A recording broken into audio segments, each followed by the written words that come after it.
And when you She's go going to to your phone, you may have to introduce stay a to you little close a to new your phone. tool Okay. that will make your business go crazy, help you with your business, help you with your buyers, with getting those, and help you with sellers getting those listings.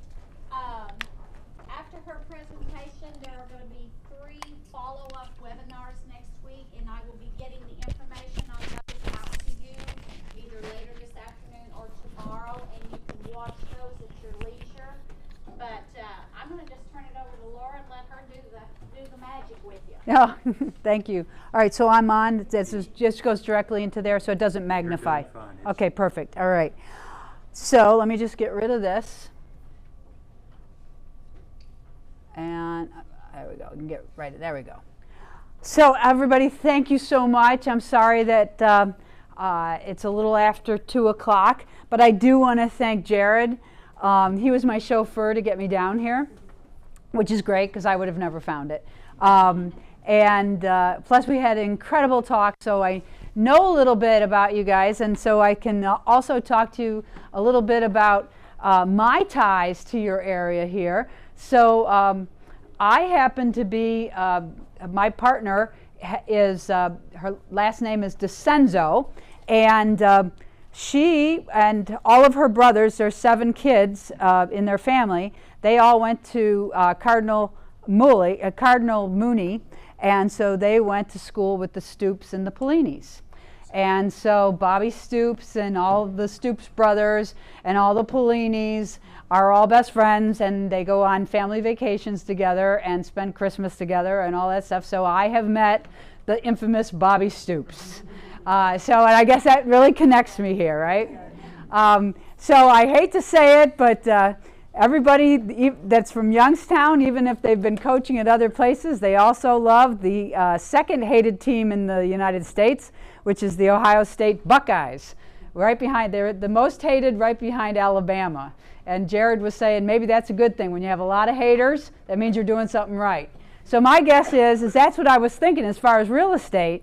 It's when people envy you, you know you're probably doing something right. So what we're going to be talking about today is how you can differentiate yourself. Now this morning we talked to folks in your Tulsa and Arkansas market, and we were talking to them about they have some challenges, especially in Arkansas where there are a smaller population of agents, and also I guess properties are pretty spread apart. But I'm going to talk to you that no matter what your challenges are in the market, my job is to help you understand how to make money with this. And Laura, how are you able to do that? Well, just by quick introduction, just so you know that I'm more than just Lexi's mother, who now is not even paying attention to me. But at any rate, I was 25 years in public education. I retired as a chief school administrator, a school superintendent. Really thought I was going to retire and go do what they do, go to a warm climate. That's when I met a woman by the name of Dottie Herman. I was speaking at an event. I was a keynote speaker for women's empowerment. I forget what part of the country it was in. But right after the presentation, Dottie came up to me and said, "Hey, Laura, I'm Dottie. Nice to meet you." And I said, "Oh, hi, nice to meet you, Dottie." She said, "I loved what you had to talk about." She said, "Would you consider helping me run my company?" I said, "Well, that's great, Dottie." I said, "What kind of company do you have?" She said, "I just bought a real estate company in New York City." She said, "I have a company called Prudential Long Island, and I just bought Douglas Elliman. So I need somebody to help me. I need somebody to help me run my company." So I said, "Dottie, I've never, ever, ever done real estate." She said, here's what she said, and here's what I've learned over the past 15 years of working with her, is that when she said to me, "I can teach you the real estate, I can't teach you how you think." She said, "I also can't teach what you have in here. The way that you are with people." And she said, "That's what I want." She said, "I want to build a company that's all about the customer, that gets my agents to really focus on not just the transaction, but a customer for life. And that when people think about real estate, they think of Douglas Elliman, at the time was Prudential Douglas Elliman, and then everybody else." Now at the time, she had 40 offices out on Long Island, and she had just bought 10 offices in New York City. But we grew the footprint of that company from the New York City, Long Island environment to one where we expanded into Connecticut, into Westchester, out into the connections down into Florida, into California, into Aspen, and right before I left, we inked an agreement with Knight Frank and became an international company, Douglas Elliman Knight Frank International Properties. So we ended up with 412 offices internationally and 7,500 agents. That's when I said, it is really time to retire. I am not going to be herding cats, right? So that was about 1.5 years, 2 years ago, and I left. And that's when I met the boys from BUYSIDE, what I'm going to be talking about today. So what I did was I decided I was going to retire, and which I have done. But I went into the fancy word for retirement. It's called consulting. So it's really great. And so over the 13 years that I was with Dottie, because we were Prudential, remember? So we were part of the Prudential network. So some of you that have been Prudential, you probably remember the big conferences when it was California and Douglas Elliman always up on the stage, right? And also Connecticut and all those other big guys. But all those guys became my friends. And also because Dottie was right, she did teach me the real estate. Now I am also considered a keynote speaker for the future of real estate, which is why a lot of companies bring me in as a consultant. Especially Gino, who runs Berkshire Hathaway. Good friend of mine, worked with him for a long time. We've shared the stage quite a bit. So when he found out what I was going to be doing, consulting, and I also introduced him to the product, I said, I saw what these boys are doing, and it is a game changer. Total game changer. Which is, here's a great thing, guys. This is what I've learned. Teachers, for example, every September, which is happening right now, they get 20 plus kids, right, that come with like 40 parents usually, and they have nothing. They can't like say, I'm not going to work with this kid and I'm not going to work with these parents. They're stuck with these kids, you know, and with but not the kids so much, the parents, for like the next 180 days, right? But in real estate, when I went into real estate, what I found, there's a big differential. Independent contractors, you literally, if you have a maniac client and you look at, you're in a listing presentation, you say, this person is going to be my worst nightmare, you can push her away from the table, right? Unless you're desperate and dateless. Because you don't have to take a client. And that's the way I feel right now in consulting, which is really like being an independent, it is an independent contractor. I can pick and choose who I work with and the projects I work on. And I said this morning to the folks, I don't have to work with knuckleheads anymore. It's great. So when I come into a company, it's because I believe in the company. Because I don't hang my integrity on something I don't believe in. Because I took the 12 years plus my 25 years in education to build who I am today. So when I say to you that I believe this is a game changer, and also that I see other people, the things that they've been doing with it around the country, I am not giving you empty promises. What I am telling you is this is a chance for you to hang your own hat on your future. Because we're going to be talking about the future of data, but I'm going to be telling it to you in stories, and the reason I do that is because some of you are going to need to explain this to your clients as well. Also, I also know the continuum. I'm 62 plus years old. Did you hear what I just said? I think I rubbed that. So I'm old enough to not really like technology, but I've learned to live with it, and I've learned to understand how powerful it is. Now, I also have a personal belief technology will never replace the real estate agent, but technology will show the irrelevant real estate agent, and it'll show our flaws. So unless we stick with it and understand how it's going to help us be more efficient and effective, then, and also pick the stuff we want to use. That everything I'm going to be talking about today, that's another thing that I need to tell you, is I have an 86-year-old mother and an 88-year-old father just started diagnosed with dementia / Alzheimer's, whatever. Before I do anything, before I teach anything, I always make sure they can do it. They had 2 iPads. I've taught them everything I'm going to teach you today. My father could do it, so don't say you can't do it, okay? So just by way, I just wanted to give you a couple public service things here. Next slide, Michael. So you're never too old, too wacky, too wild to pick up a book and read to a child. Today is National Book Day. Just so that you know, because we are at the beginning of school year, for those of you that volunteer, and that's what I love coming to states like this, because in the Midwest and where I'm from, the Toledo and Youngstown area, and as well as the areas that you are, there's a lot of volunteerism and there's a lot of people that care about their communities around here that you don't necessarily see in some parts of the country. So what I noticed is the kids who came prepared to school, we called those the 1,000 books kids, because those are the ones where their parents and families read to them. The kids that came into school that were struggling, it wasn't that their IQs were any different than the other kids, it's the fact we called those the one book kids. Those are the ones, for whatever reason, their parents didn't have the resources or the wherewithal to read to them. Reading is the most powerful thing, and that's what I'm going to say to you. One thing, if you're writing things down, write this down, because this is about you too. Readers are leaders. Learners are earners. As soon as you stop all of that. You don't lead and you don't earn. And that's where the irrelevance comes in. So I'm going to be talking to you about stuff that you're going to be able to read. The next slide, Michael, thank you. Read a book, I say, read a book today. There's several books that are out there. But I'm not saying just books.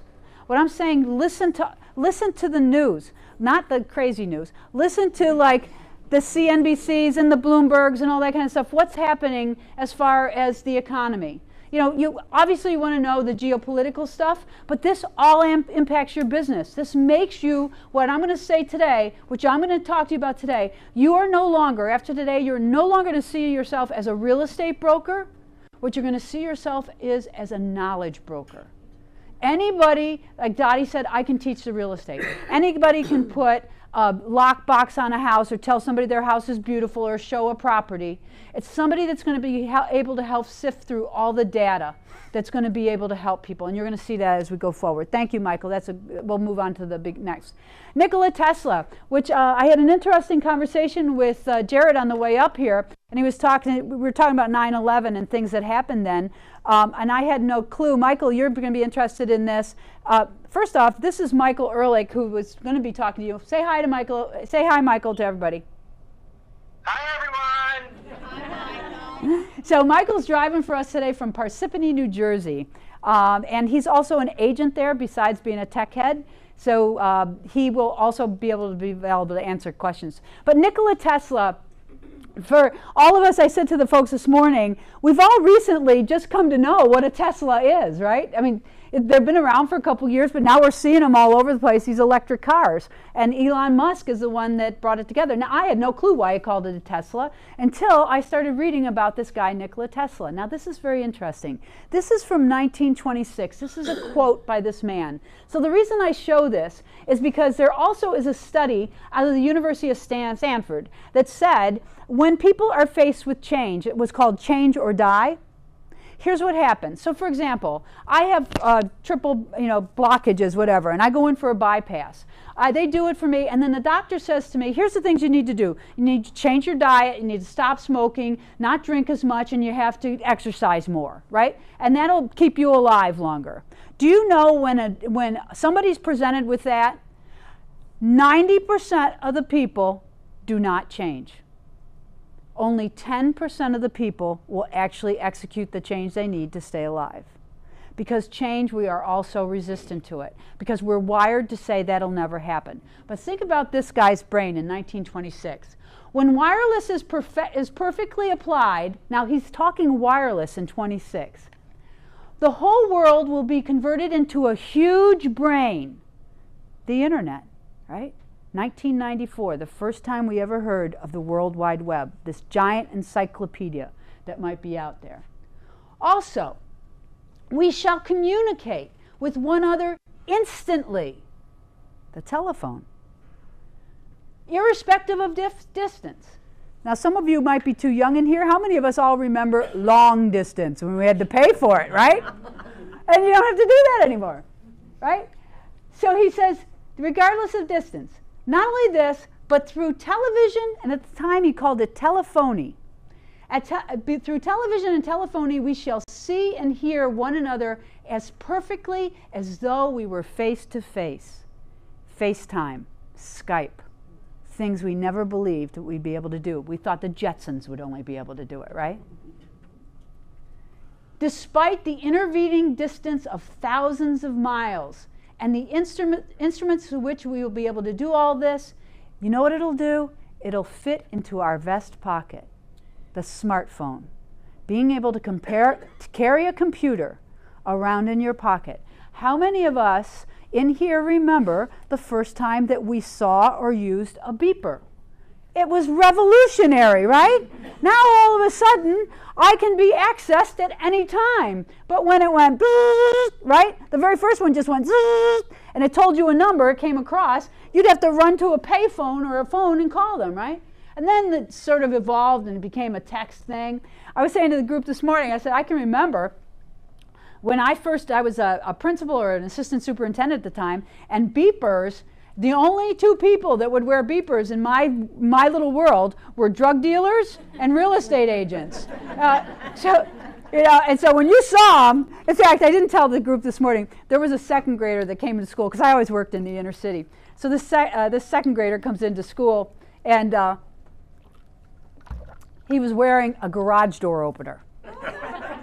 And he comes walking in, he's got his garage door opener, because he wants to pretend that he's a drug dealer. Well, we had to nip that in the bud right away, right? So anyways, we took him in, his mother and his grandmother came in, and that got nipped in the bud right away. But at any rate, so this is something that this guy was visionary. Do you know what they said to him then? You're nuts. You're nuts. So there have been, and I'll give to you, Regina, like books and stuff that they can read, articles, I'll share all that stuff with you. But if you can keep your mind open to the future, you will never become irrelevant.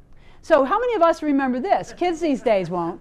But remember the download where you sometimes, with the very first internet, you could have a child before a picture would download, right? Look at this one. Estimated time left, 39 years. But see, at the time, we did not have the capacity to really... Do you mind putting her on your lap? Not at all. Okay, thanks. Oh, yeah, when she comes out, then she's going to want to be part of all this. All right. We did not have the capacity or the bandwidth. How many remember the first time that you took the telephone line and plugged it into the back of your computer? Took out that little square disc called America Online, stuck it in. You've got mail. All of a sudden you're on the information superhighway, right? Where information was the new currency. All of a sudden everybody had access to do searching. Now think about this. I downloaded this stuff at my home, and then my mother picked up the phone in the kitchen. What happened? I got dropped.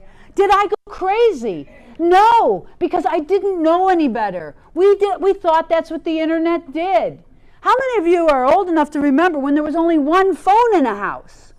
And it was in the kitchen, on the wall, and it would go like this far, so that if you were cooking, you'd have to do this, until somebody invented that super stretchy thing that went all across the kitchen, but then nobody invented, still to this day, anything that untangled it, right?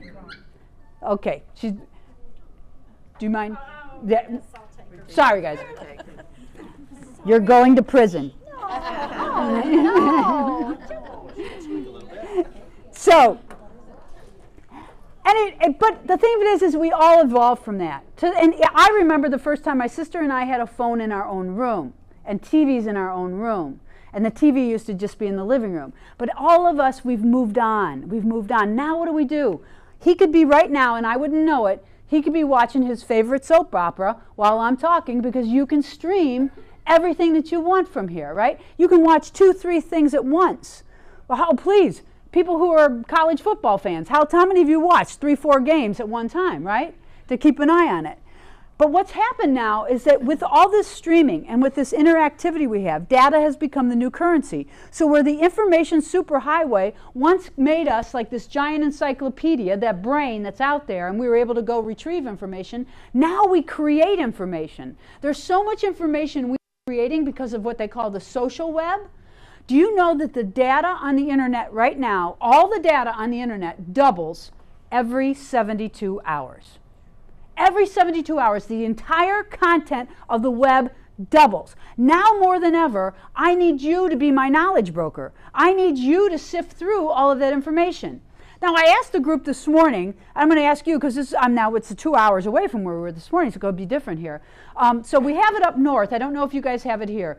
Have you guys ever heard of anything, it's called fake news? Have you heard of that? You heard of it? So part of this is that all this data that's out there is not filtered.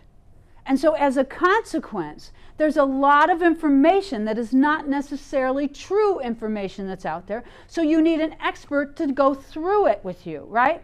And one of the intriguing things that people do with that, the reason that fake news gets clicked on is because they have an intriguing title or a lead line. that you're like, oh yeah, I want to read about that. But how many of you know on social sites there's stuff that you skip over because it doesn't sound interesting? So we're going to talk about today, how do you make things sound interesting? Obviously, I'm not going to teach you to do fake news, but I will teach you how you can get people to understand what you are delivering. So now data has become the new currency. Think about who first understood the power of data and monetized it. Amazon.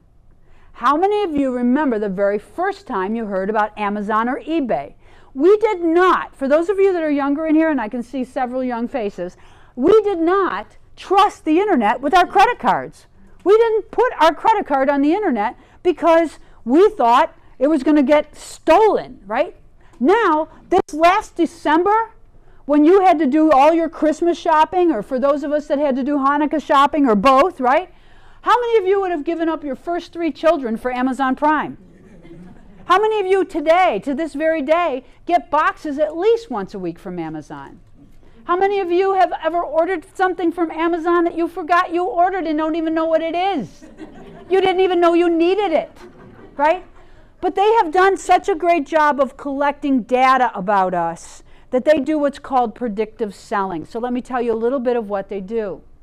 When you used to go to Amazon, and now when you go to Amazon, you search, right? And it watches what you search, and it says, hello, Laura, welcome back. And you're like, whoa, yeah, welcome back. They said, the last time you were here, you searched for this. Oh, yeah, I remember that. Since then, people who searched for this also searched for this. And you're like, oh, wow, I want to see what that is. And you start looking at all these things. But you've gone back and you already have something else. Now what they used to do is they used to just watch you what you were searching on Amazon to make assumptions. Now, go to another site. They follow you and watch what you're doing. You go to another site. They follow you and watch what you're doing. Here's a proof. Go tonight and search for a Delta faucet. You're going to go to another website. What's going to follow you? The Delta faucet. You're going to go to another website. What's going to follow you? The Delta faucet. You're going to go to sleep tonight. What are you going to dream about? The Delta faucet. Because what they've done is identified your digital footprint. And why do they do that? Because before you even go back to Amazon tonight, they already know. What's your first name?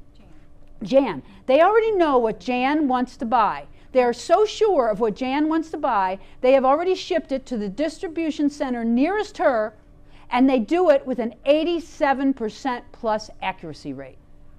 They know exactly what Jan wants to buy, why she wants to buy it, when she wants to buy it. And what's your first name, sweetie? Ava. So let's pretend Ava is the retailer.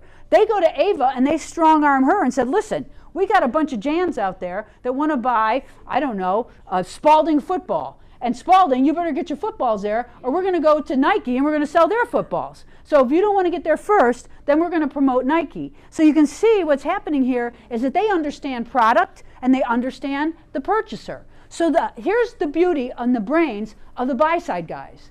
They said, what if we took that algorithm that Amazon created for retail, and what if we created one for real estate? So that not only would we be doing what they do, but we would watch all of the real estate behavior and be able to deduce what Jan is going to buy, when she's going to buy it, and also the exact product that matches what she wants to buy. So we can match buyer and listings in real time with that kind of accuracy. Now, would that be valuable to each and every one of us as a real estate agent? Oh, yeah. As real estate companies? Oh, yeah. And the data that comes in from that, the search data, not only individual for each one and every one of you, but for your company to make decisions about marketing dollars. For all of us to decide where we want to market. What's the hot area? What isn't the hot area? What's the hot kind of house? Maybe if there's new building going on in Oklahoma City, maybe condo building. Maybe it's switched from 3 bedrooms now to 2-bedroom condos. Wouldn't you love to know what the propensity of the searches are now, what people want? Sure. Wouldn't you love to be the only company that has that kind of information? Absolutely. Which is what the brains of your company hooking up with the buy-side team and saying, let's bring this product to the agents. Next slide, Michael. So what I want to do, and all these slides I give to everybody. I'm not like those typical consultants, no, you can't have my stuff. I give everything away. So this, you're going to get all this. Everything here is being recorded. Anything that the buy-side team has, they give away because we all believe in the sharing economy. So how does this algorithm work? Now, I don't do technical stuff because I remember when I ran a real estate company, I bring the technical people in, and here's what my agents would hear when the guys that were the technology guys would talk. Wah, wah, wah, wah, wah, data analytics, wah, wah, data, wah, wah, wah. And they'd be like, I don't know what the heck they were talking about, right? So I said, let me translate what you do into real people language, because that's where the technology guys fall short. They have great stuff, but they don't know how to teach us about it. So what the algorithm does, just like Amazon, the brain goes out and it watches all of your listings on every site that they live. So all the online views of your listing. Now, what does that tell the algorithm? People are looking at these listings. What are the listings that people are looking at the most? It starts to learn. It's watching people's behavior. It also watches people signing in on open house apps, people registering on all these different websites like Trulia and Zillow, homes.com, you name it, your own website. Save properties on any of these sites, save searches on any of these sites, web inquiries on any of these sites, mobile users on any of these sites. Also, when people are doing mobile searching on any of that, signing in through your showing system, whatever showing time, showing desk, whatever it is you guys have, registering for that, CRM data. Now, what we've done in the past, as a real estate industry, I used to say to Dottie, we are making our agents schizophrenic. We are giving them too much stuff. We roll out all this stuff, all this stuff, all this stuff, and they want to put a gun to their head because it's too much. And they don't know how to use it. And you know what we do? We complain because you guys don't use it. But I say it's because we never taught you how to make money with it. We only taught you how to point and click. So what the boys said, I said, boys, this is what we also did. We kept everything in separate places for agents. So they had to go to this page, they had to go to that page, they had to go to different browsers. And if we were really mean, we gave you different passwords for everything, right? And then everybody, their head was swimming. Nobody would use anything. So I said to the boys, you got to make it easy. So look what they did. They connected all of the dots. They took everything just like Amazon does, and it read everything together. Now what it can do is once it reads all that data, do you then have to interpret it? No, it delivers it back to you. Each and every one of you individually, and you're going to see that as we go through today, that it knows, what's your first name? Bill. Bill. It knows, it looks at Bill's buyers and Bill's listings and Bill's what Bill searches things, and it'll send Bill the relevant data for Bill. It'll send Jan the relevant for Jan, and for Laura, and for Temp. And Tempe or Temp? Tempe. Tempe. All right, so it will do all of that. Now here's how the brain works. This is where the boys really get crazy with me. You can tell I was a first grade teacher by the immaturity of this slide. But it does tell the story. That the buy-side data, so I said to my mom the other day, I said, Mom, have you ever heard of a thing called a cloud? And she said, of course. And she knew right away because she knows what I do. She said, it's that thing that collects a lot of information. And she said, and by the way, every time I go on my Mac, it tells me my cloud is too full, that I need more space in my cloud. So she said, you got to help me do that. So she understood the concept that these clouds, the IBM cloud, the Microsoft cloud, the Apple cloud, they're all collecting all this data. She got that. But what's happening is all that data is being collected in there unfiltered. The algorithms that Amazon and everybody else writes, and what the buy-side boys write, I say they're like Tesla's giant brain. That if there's this brain that's out there, that the stuff goes in and it thinks about it and it normalizes the data and it makes it relevant for you and relevant for you and relevant for you and relevant for you and relevant for all of us as Berkshire Hathaway Anderson, okay? So then what it does now for each and every individual agent, and this is where your agents, your friends this morning, your colleagues, were very excited, was they understood once we got through the presentation all of this.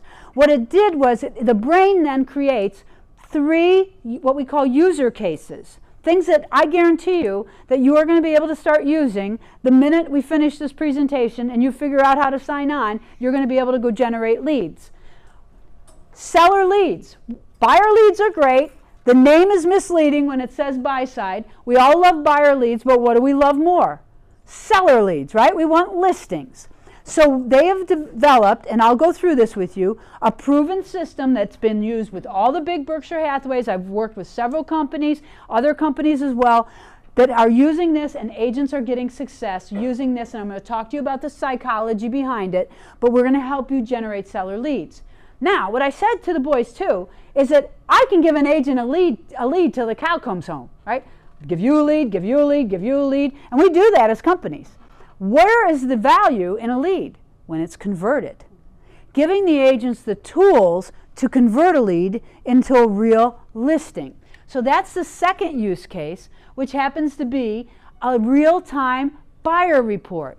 So all that data that I told you was being collected, what the brain generates is a report for you to take on a listing presentation that you can say to Mr. and Mrs. Homeowner, Mr. and Mrs. Homeowner, everyone else is going to come in here and do a comparative market analysis. They're going to give you a marketing strategy. They're going to give you a pricing strategy. I'm going to do that all as well. I'm going to show you your competition and do all those strategies. But in addition to that, I'm going to do something that no one else is doing. I'm going to give you a real-time buyer report. In addition to showing you comparative properties, I'm also going to show you comparative buyers, because we are the Amazon of real estate. I will be able to show you in real time people who are searching for a home just like yours. And the most important thing I want you to keep in the back of your head, Mr. and Mrs. Homeowner, is that I can contact each and every one of these buyers through their agents. So you are going in saying, not just what every other company, we have buyers, we have buyers, we have buyers, we have all the buyers, which we know our competition does, right? You are going to be able to go in and say, we have valid buyers. We have real buyers. And that's what this report's going to help you. And here's what I'm going to do. I'm not teaching you all the hows to run these reports. And I'll guarantee you, all the people this morning, they sort of figured it out by the end because it's that intuitive. I'm going to teach you how to make, I'm going to teach you the words that wrap around it with your clients today, okay? But here's the other thing we have. Remember I was a teacher? So what I say to most people is like, here's what I'm going to be. I won't work with a company that won't realize the power of this. I can't do once and done. I can't be like a parachute in, parachute out. I'm going to be like toilet paper on your shoe. You're not going to be able to get me off. I am going to be here doing webinars for you guys. So everything I'm teaching you today, we are going to drill down and isolate. Michael's going to do webinars for you guys. So you will have to actively decide you don't want to be successful over the course of the next few weeks. Plus, I'll be back. I sound like, what the term is? I'll be back, right? I'll be back. So we're going to teach you about this today. And why does this work? It's called the intelligent matching. I call it Match.com of real estate. So what, and Laura, how do you know about Match.com? Well, I'm desperate and dateless. So at any rate, too much information, Laura. So the Match.com or the intelligent matching was actually introduced to you guys a couple years ago at the convention, and it was called your buyer match. And all of Gino and Ron Pelletier decided that they wanted to give every Berkshire Hathaway this buyer match capability. Here's the end game. All of that data is being collected for the big Berkshire Hathaway network to watch, and it's making the brain more smarter and smarter. So it's watching Berkshire Hathaway activity all over the United States, buyer activity and listing activity, and making some big assumptions for marketing for big Berkshire Hathaway. That's a whole other story that I'll tell you.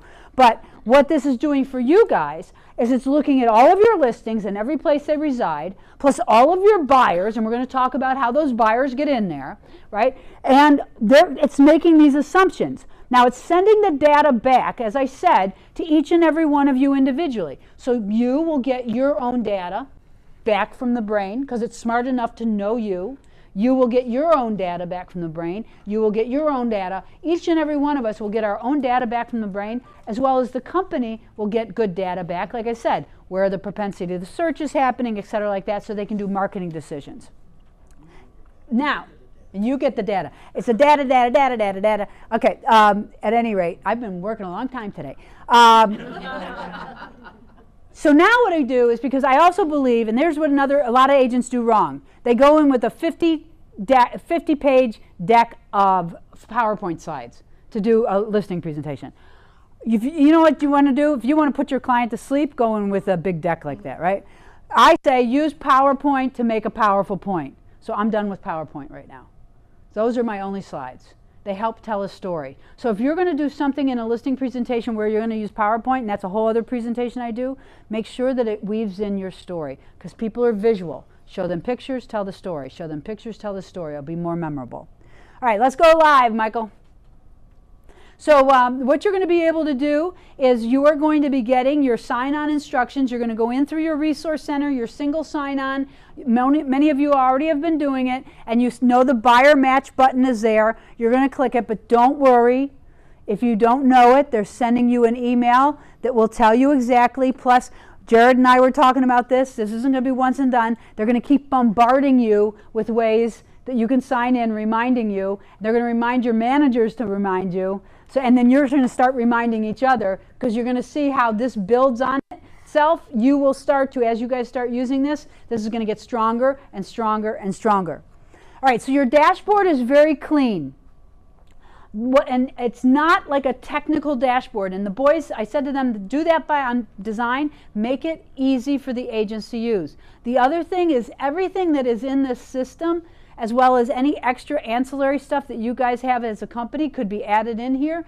It'll always be in one place for you guys. Never any extra passwords needed. Never once you sign in that you have to sign in over and over and over again, unless your computer crashes or something.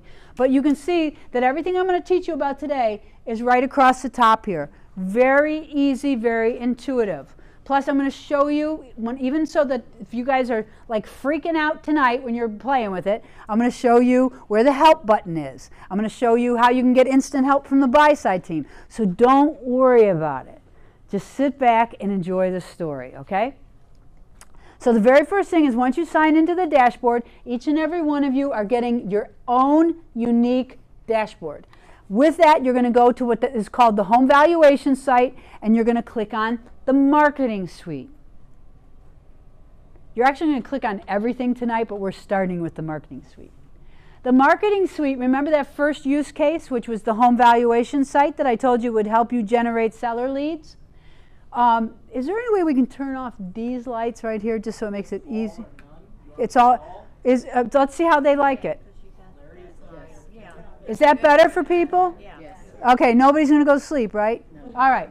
So this is your home valuation site, and it says preview my site. So when you click on that,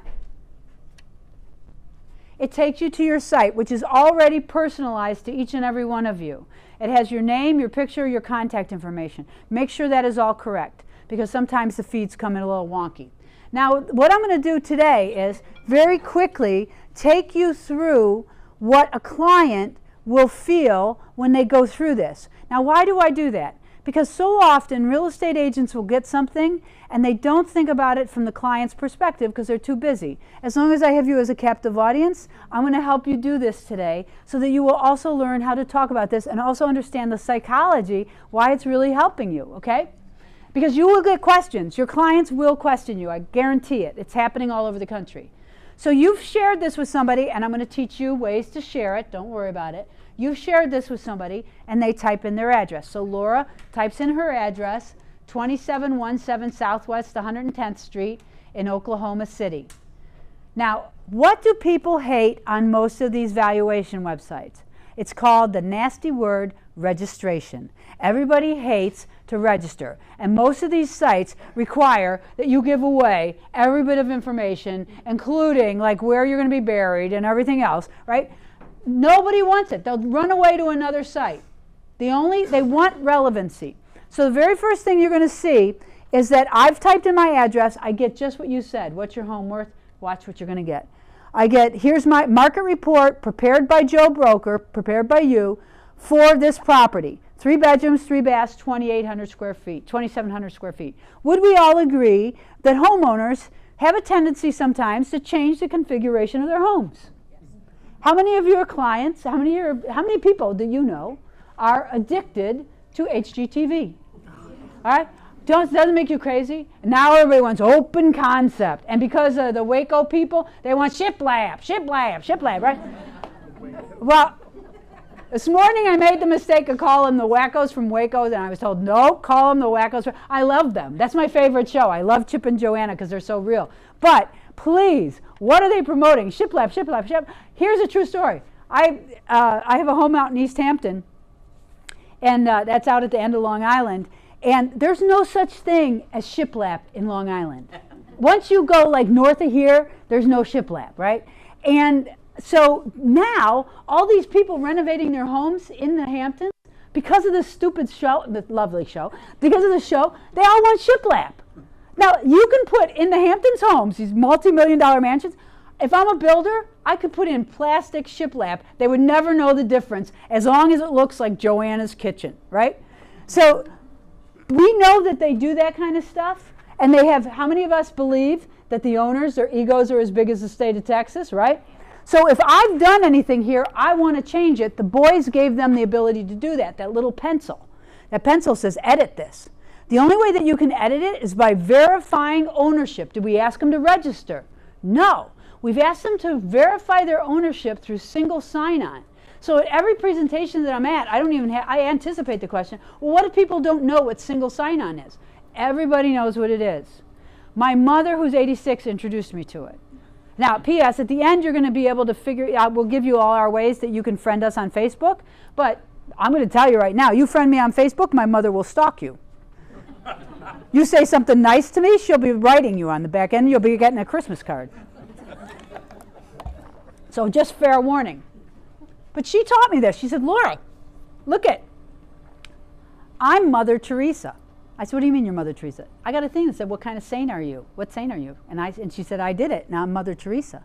She said, you have one on yours, but I'm embarrassed by it. I said, what are you talking about? She said, yours it says, what drink are you? And I was like, no, it said, what cocktail are you?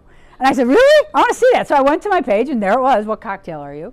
And so I was like, I want to know what cocktail I am. So I clicked on it, and all of a sudden it says, will you share your Facebook profile to find out what cocktail you are? I'm like, sure, yeah, click, right? This little wheel goes, and all of a sudden it comes back, you are a margarita. I'm like, wow, I'm a margarita, and I share it because I want everybody, my friends, to know that I'm a margarita, right? So then my friends share it. Now, does this company really want to tell my mother that she's St. Teresa or that I'm a margarita? No, what do they want? Our information, our data. And that's what's happening here too. When they do this, what you're doing is you are getting the information when they verify their ownership. Now, to give it credibility, what the boys have also done, 2 more windows pop up. One that says pick your name out of the list of owners, and another one that says pick the year you bought your home. Now, is that valuable data for you as well? Absolutely, that they have validated that. Once you use it, I'm not going to tell you that people will do this right away, but as you guys start as a team collectively using this more, you're going to see more and more people claiming their homes. Okay, next thing you're going to see is the part that really starts the whole rubber meets the road differential. You're going to see right away first the interactive nature of this picture. Most home valuation sites, think of Zillow, Zestimate, and what you get there, and we all hate Zestimate, I know that, we'll talk about that in a little bit. But the fact is, people go there, and what they all give are usually a snapshot with a red, like an aerial view with a red line around it. So what the boys did is they teamed up with Google and get the Google panoramic view of the house and the neighborhood. Why? Think about the psychology. Would we all agree that a real estate transaction is one of the most emotional transactions that anybody can go through, right? How many of you have worked with clients where their hair's been on fire the whole time till they close, right? Ah! And you're like, oh my God, I hope they never buy a home again, right? But then, of course, you want them to buy a home, but at the time, you're like, ah! But so we give them because they are emotionally attached to their home, would you agree? Right? So they see their home there. And they eventually get emotionally attached to their neighborhood. Would you agree? Right? So they see this. The proof is in the pudding. I had an agent that I don't know how we used her address, but it was down in Florida, and I used her address. She goes, oh, there's my home! She writes in the middle of the presentation, oh my God, that's my neighborhood, but my neighbor's house is yellow now, it's not white. I said, well, don't talk to me about it, call Google. They got to send the guy down the street again. But at any rate, so this is done by design, because remember it said, prepared by you. It's to create that emotional connection with you, the agent. That's already creating that trust factor. You are my knowledge broker. You are my trusted advisor. Now, we know by research that sellers want 2 things. What's my home worth, and do you have buyers? And what do? We try to cram down their throat that they want other information, like staging, why you should use a real estate agent, why you should use my company. They don't care about any of that. And if you look at most real estate sites, when you go to a real estate site, it's all about buyers, search for a home. There's nothing for sellers. Yet what's our most valuable lead? So that's why this becomes a lead generator, because they want to know those 2 questions. What's my home worth? Do you have buyers? So we all don't like Zillow because of Zestimate. And why don't we like Zestimate? It's wrong, it's wrong, it's wrong. 15 years I've been in real estate, I have heard that over and over and over again. Do you know what? People don't care.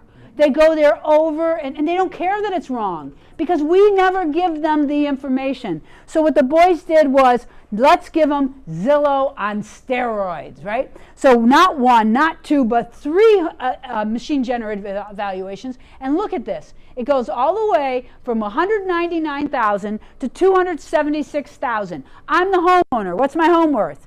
$276,000. Do I care? No, because if they call me because of it, that's what I want. This is what we're trying to get here.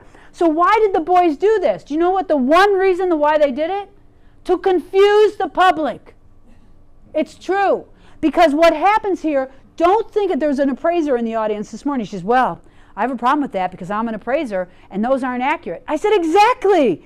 You don't want to give people accurate stuff because you want to be able to get in there and work with them. Because people think they're an authority when they see this stuff, and they need to understand they need an expert to help them sift through the data. So you see this, and some companies even have confused written underneath it, and it says, scroll a little bit down further, Michael, please. Michael, can you scroll down? There you go. And so look at it, interested in an in-depth valuation report from an expert. Psychology again. Think about what we usually say. I hate this. I hate the coaches that teach this. I hate the agents that no, I love agents. But I cannot stand, would you like a complimentary market analysis? Everybody asks that. First off, they're free to begin with. We don't charge from them. And if they're complimentary, what do you mean? You compliment their home? If they don't mean so it's like, this is stupid. Why do we use that kind of language? Because it takes us all down to a lower level. We do a valuation report that is in-depth because I am the expert. Start changing your vernacular. Start changing your mindset. Don't do, you know another pet peeve I have? Can you tell them ADD? You know another pet peeve I have? I can't stand the business cards that say, a referral is the best compliment I can ever receive. Because you know what? A referral, if you get one, that is not a compliment. It means you deserve it. So don't say it's a compliment that people just hand out to me because I'm a nice person. It's because I'm the expert that they know that everyone can count on. So get rid of that kind of language. Okay, Laura, stop it now. Get back to it. All right, so we're back to this. Do you want to contact me? Contact Joe. What is the condition of the property? Again, psychology. What does every homeowner think that the condition of their property is? Perfect! Perfect, flawless. Why did the boys put it on? Needs work. So you want to change it? Same thing. Verify that you're the owner. Scrolling down, visual representation. This is huge, guys, because every company goes in and says we have buyers. You know what you're doing right now as an individual agent? You are showing that you have buyers, and you're showing them the buyer activity in the market. This is the buyer heat map. Did that get changed since this morning? I guess so. Okay. This was blue this morning. At any rate, yay, the boys changed it. So this is like a weather map. And a weather map, everybody understands. I mean, I was watching the weather last night, and they were showing in Arkansas and stuff where they were getting all those floods and tornadoes and all that stuff. And you could see like those hot centers that are red in the middle, and then it goes, gets all the way out to the green. Well, that's the same thing it does here. The hotter the area, the more active the area, the darker it is, the lighter the area, the less active it is. So what you can see here is, think like a homeowner, don't think like a real estate agent, because you've shared this with somebody. They see, I'm in a pretty hot area. Well, maybe I should call the agent and talk to him about it. Here is rule number one. For those of you that are managers in here, or those of you that talk to your managers, tell them at office meetings that you love having the Omaha steak guy in, but you know what? I'd rather have information about the marketplace. What is going on? What is changing things? So for example, I went to Nashville. I was working with a company in Nashville 2 weeks ago. And the Uber driver, boy, do Uber drivers tell you a lot of information, right? They know everything. So the Uber driver told me that 600 people a week are moving into the Nashville area. 600 people a week. My wheels started turning. As a real estate consultant, etc., my wheels started turning. I'm thinking, boy, these agents better be capitalizing on that. They should be watching all this data, watching what these people are doing. Plus, you can say to people, listen, you're a buyer, and you know what? 600 people a week are moving into this area. And you're on the fence, Come on, come to Jesus, baby. You've got to start thinking about getting something bought, or else you're never going to buy. You're going to be living in that box like the guy in New York City on the corner, right? So what you need to do is you need to understand your market. But how do you understand your market? By working together, talking together about this stuff, right? Knowing. Have you guys ever seen in your own marketplaces where one area this year is hot and a year from now something else is hot? Doesn't mean that place is bad, it's just something else. How many of you have seen, so we saw this in different markets that we have in Pittsburgh and Ohio, where when an industry moves out, boom, market goes dead. But then surrounding areas get something else, boom, it comes back. Detroit was dead forever. Now it's a technology center, no longer an auto center, it's a technology center. And what's happening? Downtown is coming back, right? So what you guys need to do is be able to talk to this, because they will pick up the phone and ask you, especially if I'm stuck in an area that looks like there's no activity. Now the answer could be very simple. It could be, you know, Mr. and Mrs. Homeowner Tempe, you know what's going on is that your area, it's not that it's bad, it's that there's no inventory. There is no inventory. So as a consequence, there's no buyer activity. Now, winner, winner, chicken dinner, baby. If you're thinking about putting your property on the market, maybe now's the time to do it, because you're going to be the only game in town. There is absolutely no inventory in that area, and as soon as it comes on, then all of a sudden we're going to see buyer activity, and it's going to be on your property. Now you see where that is helping you to sound like the expert as opposed to someone that is just a plain real estate agent. Does that make sense? Okay, so this is where I get like crazy about this stuff, because I don't want to just give you things that are silver bullets. It's really, I want you guys to take your game up to the next level. That's from hanging around the Stoops boys and the Pellinis. All right, you can also see that it says how people are searching by price range, how they're searching by bedroom count. 57% of the people are searching, but can you put it over the 57, Michael? 57% are searching for a 3-bedroom in this area. Now, when you type in a different address, those numbers change, and those bedroom counts change. So, for example, we were working in Miami. Outskirts of Miami, when you go into like the suburbs and stuff, you know what the most popular is out there? 4 plus. You go into downtown Miami, what do you think the most popular bedroom search is? 2. Why? Condo market. Absolutely. Absolutely. So it changes. So you see where this is a smart tool to be utilizing. Scrolling down. And I guarantee you, when you share this with clients, they will, if they have first homes, second homes, third homes, or dream homes, they will put those addresses in because they will want to see what's going on with the market. Now this is the buyer funnel. So this one, remember that slide that I showed you that had all the buyer activities, right?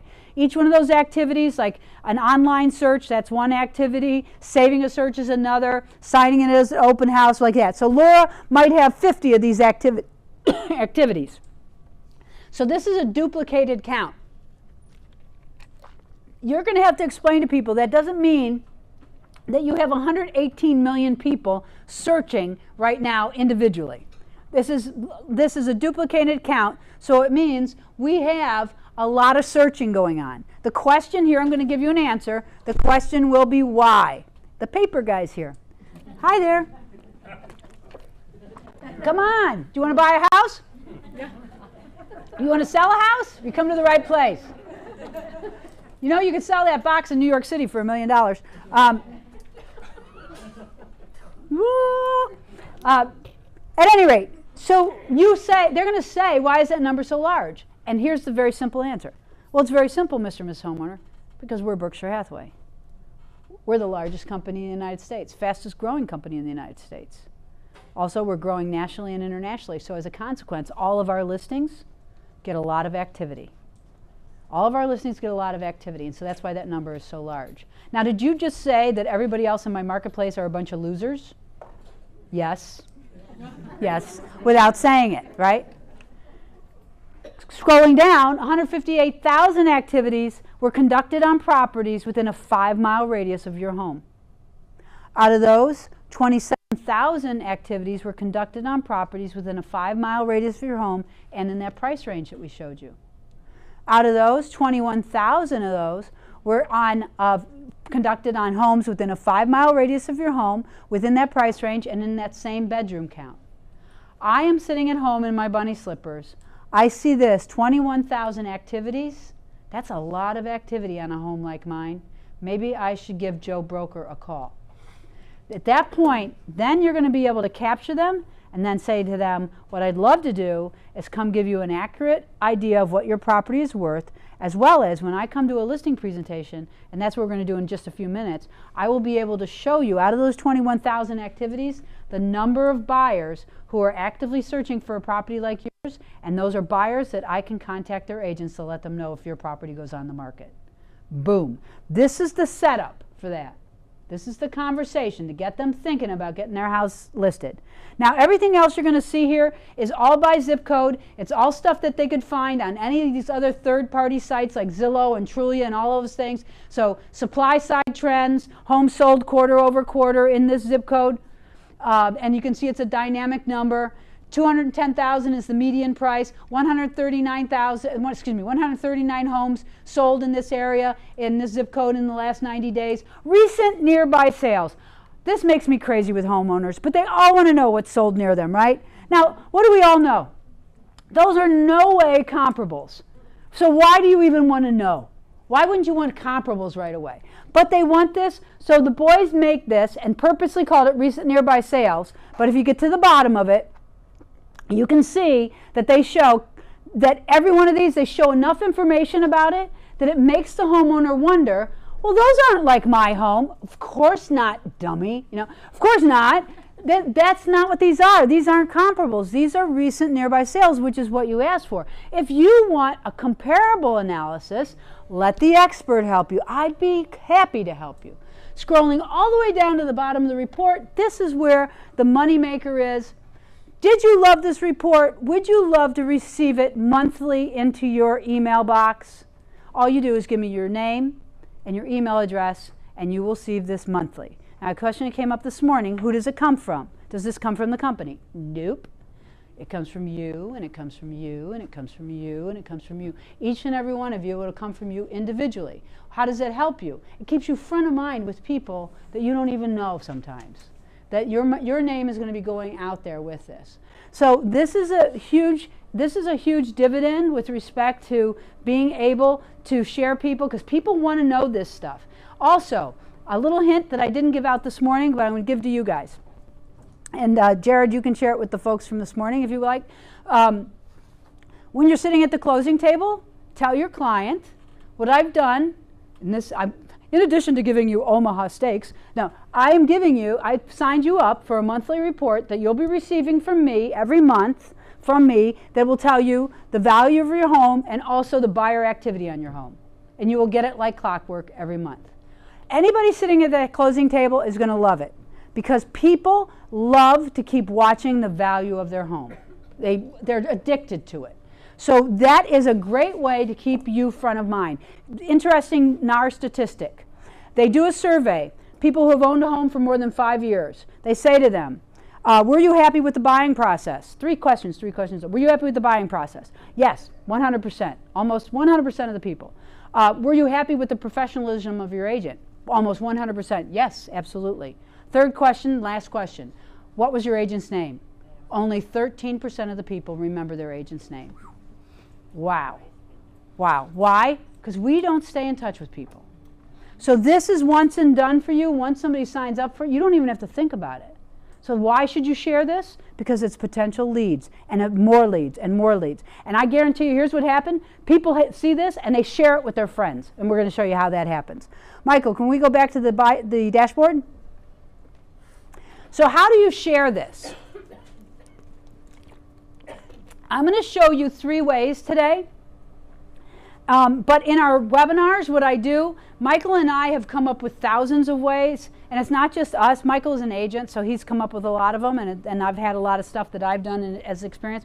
But agents share things with us. People love this so much, and plus we believe in, like I said, the sharing economy and play it forward. Agents from around the country share their ideas, and we will share them with you. And then you will share your ideas, and we'll share your ideas with agents around the country.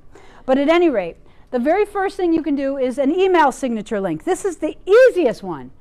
So all you do is copy and paste this information into your email signature. And it says, what is your home worth? Get 3 estimates into automated estimates instantly, no cost, no obligation. When somebody clicks on that, it takes them right to your home valuation page. Now, let me ask you this, Jan. Do you send email to people? Every day. Every day. Do you think that anybody that you send an email to every day, do you think any of them ever forward those emails? Yes. Do you know all the people they forward them to? No, you don't, right? Would you love to have those as potential clients even though you don't know them? Absolutely. You said all the right answers. Well, you know what? You're going to get a T-shirt as soon as the boys have them made, okay? So because this is in your email signature, do you want to know what your home is worth?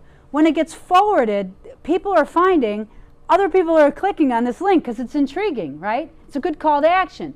So what you want to do is you want to make sure that you have this minimally in your business email signature, minimally. If you have a personal email signature, put it in your personal email signature. For any of you that are here that say, I don't know how to do this, don't worry about it. Your company will help you. We've already talked to them about it. They have IT people and marketing people that will help you with this, as well as your managers are going to help your managers so that they can help you, and your office administrators. So don't worry about it. If you are stressing out tonight at 2 o'clock in the morning and you need to have this, there is a little button, which we're going to show you in a little bit. It's called the intercom button. You can click on that. It goes right to the BUYSIDE boys, and they will get back to you and they will help you do it. Because remember, all these boys that I work with are all about 20 years old, 15 years old maybe, 15, 20. And so they're up all night. They're up all night, unless they're all over the country. All right, so that's your email signature link. The next one is social media. Social media. Now, I said to the boys, here's the thing I know about agents, because I go around and teach social media around the country too. Here's what I know about agents. Not every agent is on Facebook. Not every agent is on LinkedIn. Not every agent is on Twitter. Not every agent is on Instagram, right? They're on different things. So you know what the boys did? They then put over 200 social sites that you can use with this. Now today, and plus, if any of you are on all 200 sites, you have too much time on your hands. We're going to go over the 3 most popular today. Facebook, LinkedIn, and Twitter. Now, I'm not going to teach you how to use Facebook, LinkedIn, and Twitter. I'm going to show you some ideas that if you are on any or all of these, ways that you can generate leads, all right? And I do it with what I call a CTA, a call to action. What I found with my agents at Element and the agents I work with around the country, agents are horrible at calls to action. They are horrible at getting people to do exactly what they want them to do, when they want to do it, and how they want them to do it. We don't tell people what to do. We've got to. You've got to be directive with people. So when you click on the Facebook link, it automatically populates with what's your home worth, get your estimates. But if people just see that, if you just post that, nobody knows what that is. Those of you that are on Facebook, are there links that you do not click through on? Absolutely. But if it says, do you want to know what cocktail you are? Well, boy, I'm going to click through on that. So there's things that you will click through on, and that's because the call to action is good. So here's an example of a call to action. Would you like to know what your home is worth? Would you like to know what your neighbor's home is worth? Would you like to know what your ex's home is worth? Click below to get 3 estimates of your home's value instantly, no cost, no obligation, no registration. Click below to get it. You got to tell them, all right? Click below, and when you post it, it goes to your news feed, as well as the news feed of your friends, and it goes to your wall. Now, what are the most popular times to post on Facebook? 9 o'clock in the morning, not before. 9 o'clock in the morning, because that's when people are going to work, and guess what? They don't want to work, right? They're on Facebook. I see a couple people who said, yeah, that's me. 1 o'clock in the afternoon, why? Lunch. Either going to lunch or coming back from lunch. Same thing, they still don't want to work, right?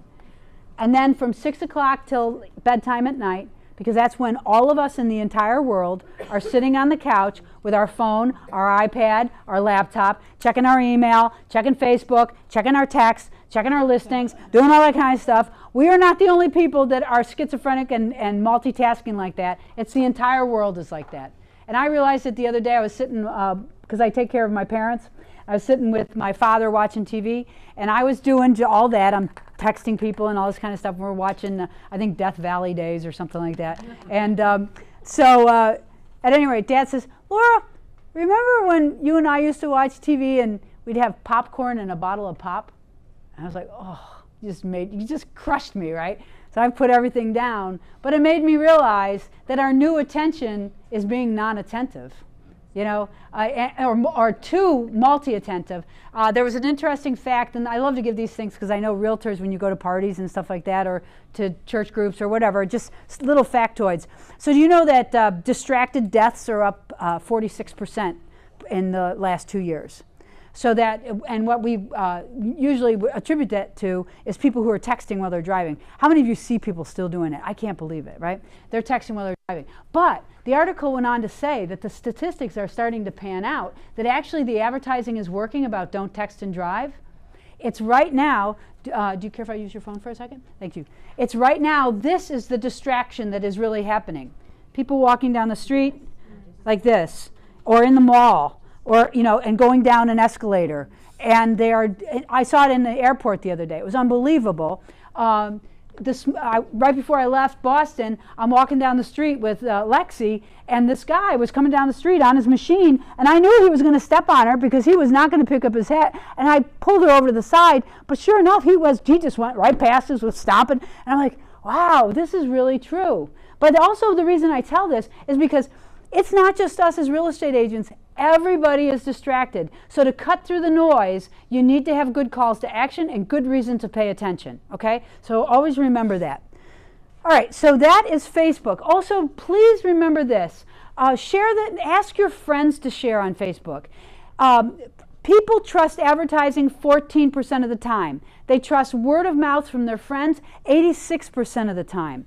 And as you go into a younger demographic, the younger you go, the less they trust advertising, the more they trust their friends. If you talk to a 15 to 20-year-old right now, they don't trust they don't even know what advertising is because they don't watch commercials because they do Hulu and all that other stuff, and they're on their Xboxes and they're doing everything else.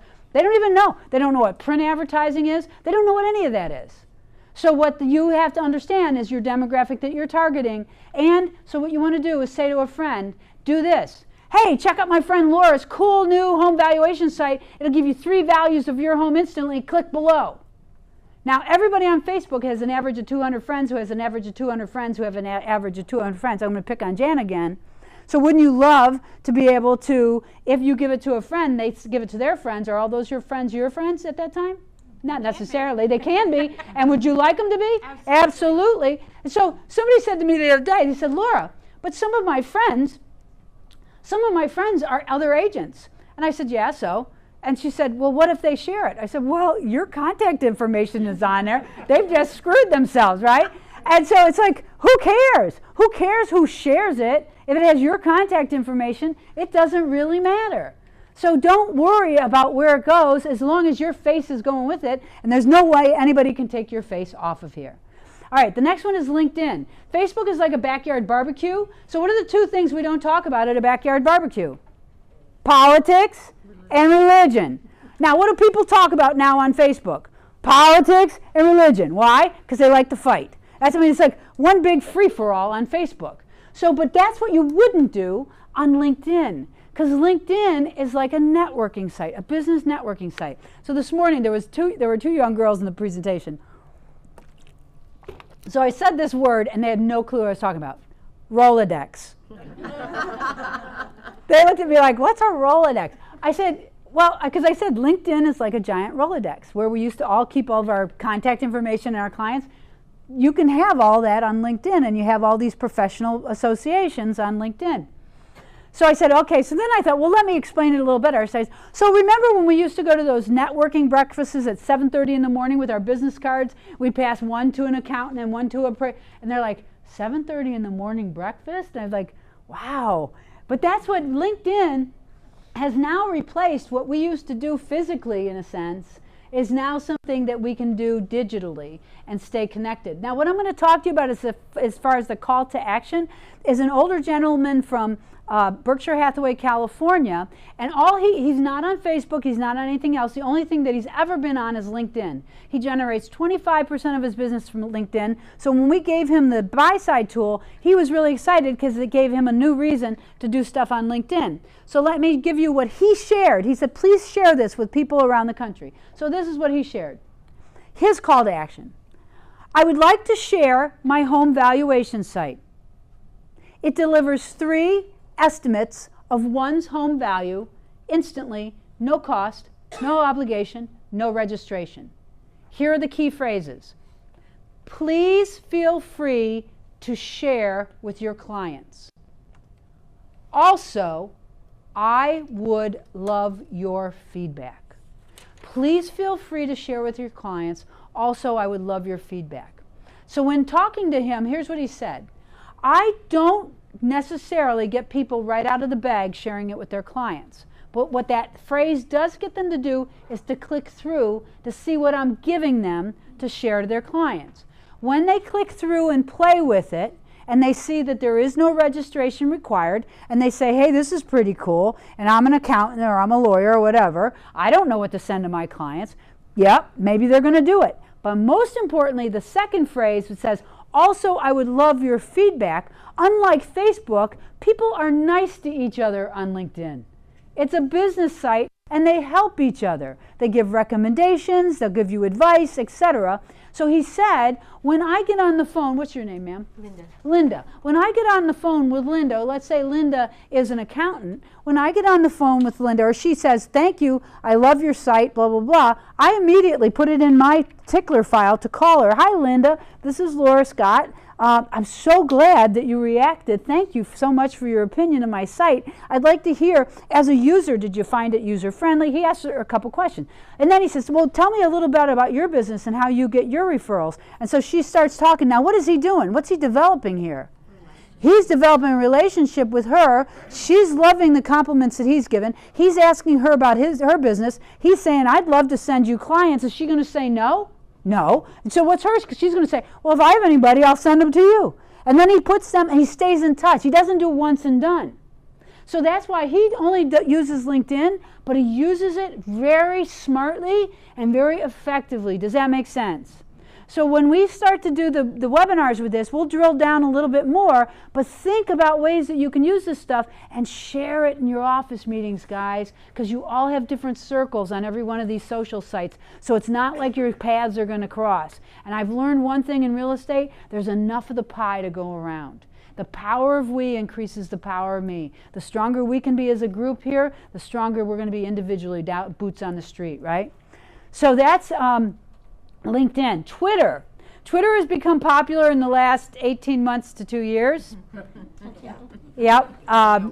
Yeah, we all know why. So there's a right way and a wrong way to use Twitter. Just a little factoid. This morning, the people loved this. They couldn't wait to share it.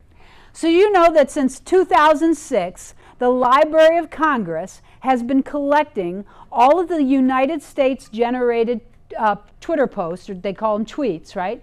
They've been since 2006, collecting all of them with the sole reason of 200 years from now, they're going to release them in an analysis that will tell the people 200 years from now what our society was like today based on our Twitter posts.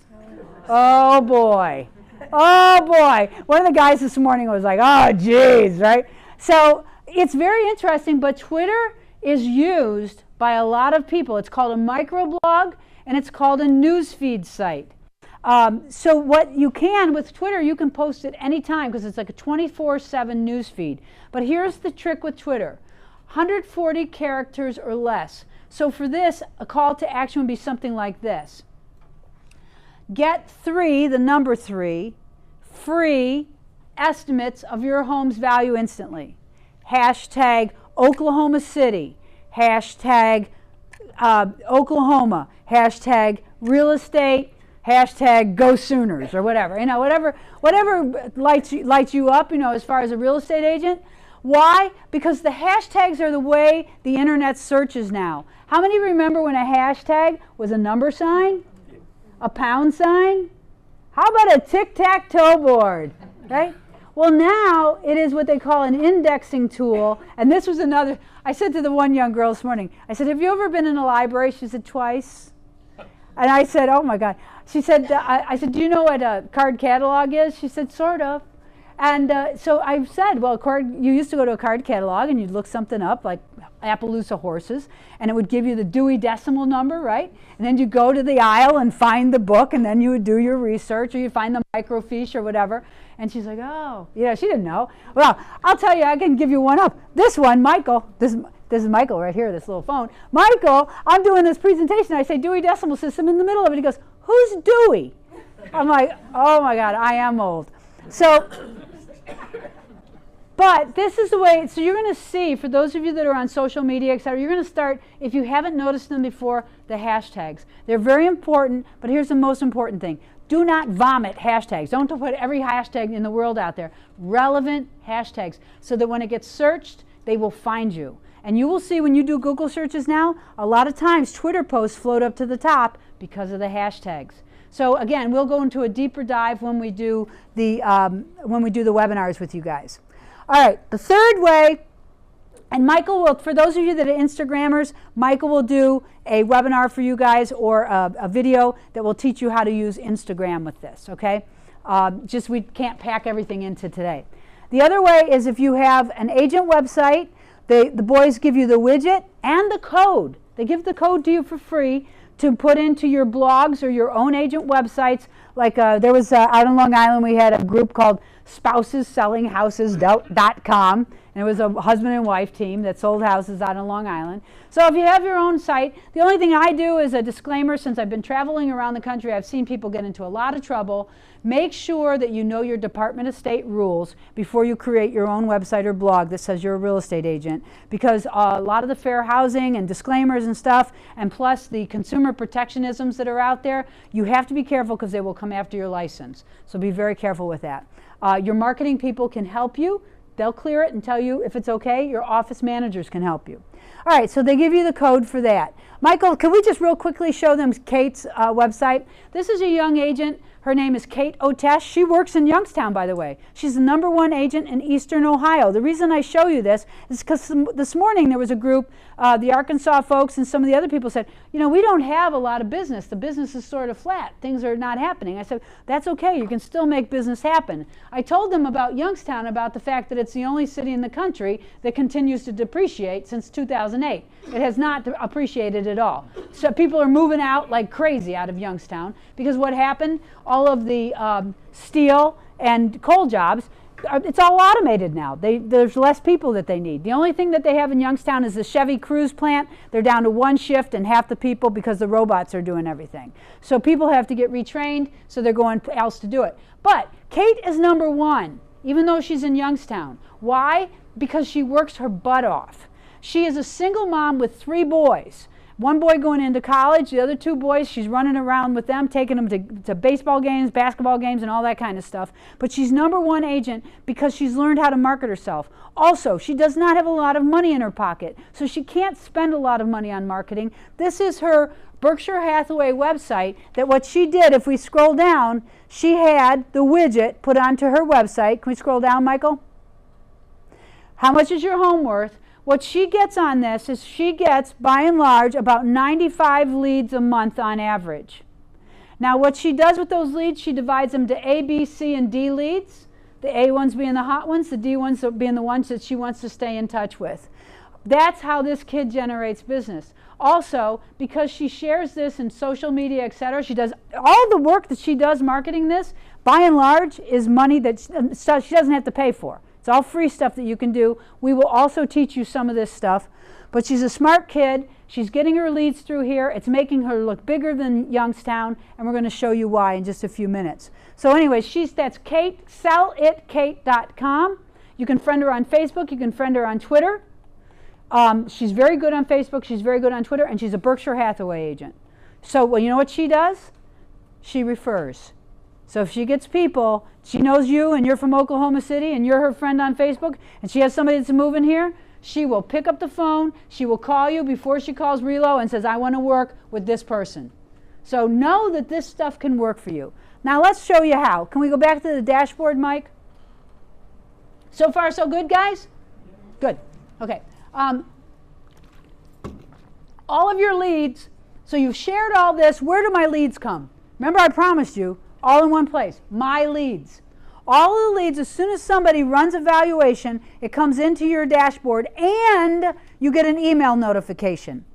Now there was a woman this morning, her name was Judy, and when I said, here's why we give you an email notification and also give you a dashboard. Because we know that sometimes agents miss their emails because they're in the field, right? So you don't see them as they come through right away, because sometimes you're not doing this while you're with a client, right? So you don't see it until later. But do we also know that if we let a lead go for a day or two, it's probably the land of the dead customer?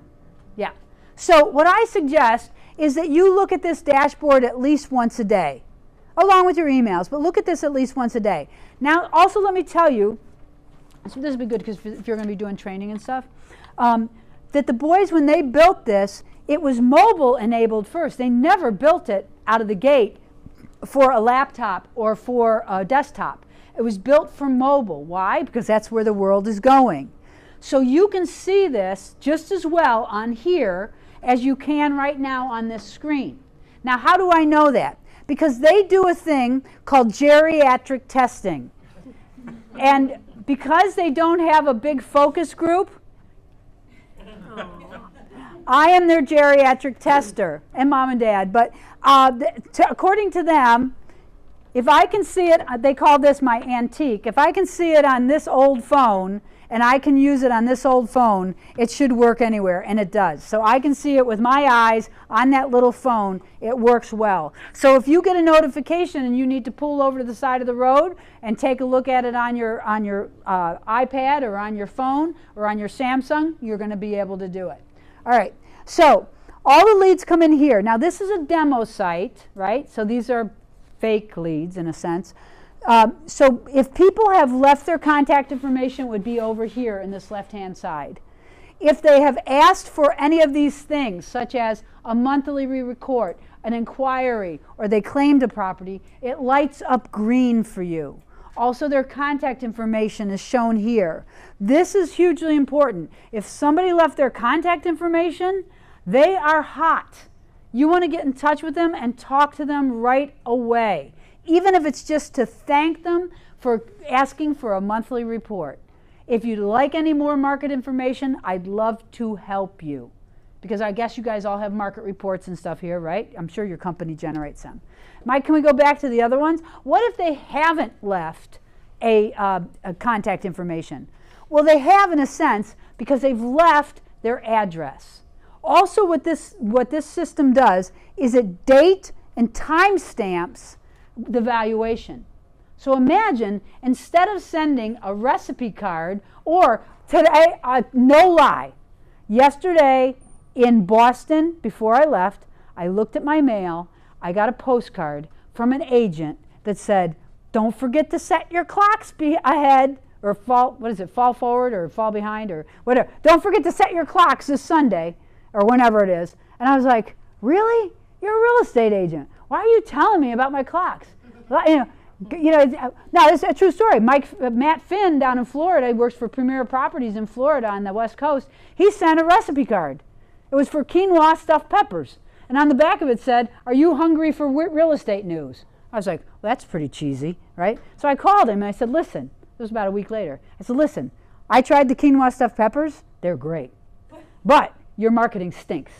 And I said to him, because what you're sending is, I'm not an expert in real estate. I'm trying anything to get your attention. We don't want to do that. So, at any rate, but imagine sending something like this. On the 6th of September at 2:54 p.m., somebody ran a valuation of your property on my site. Would you like some more information?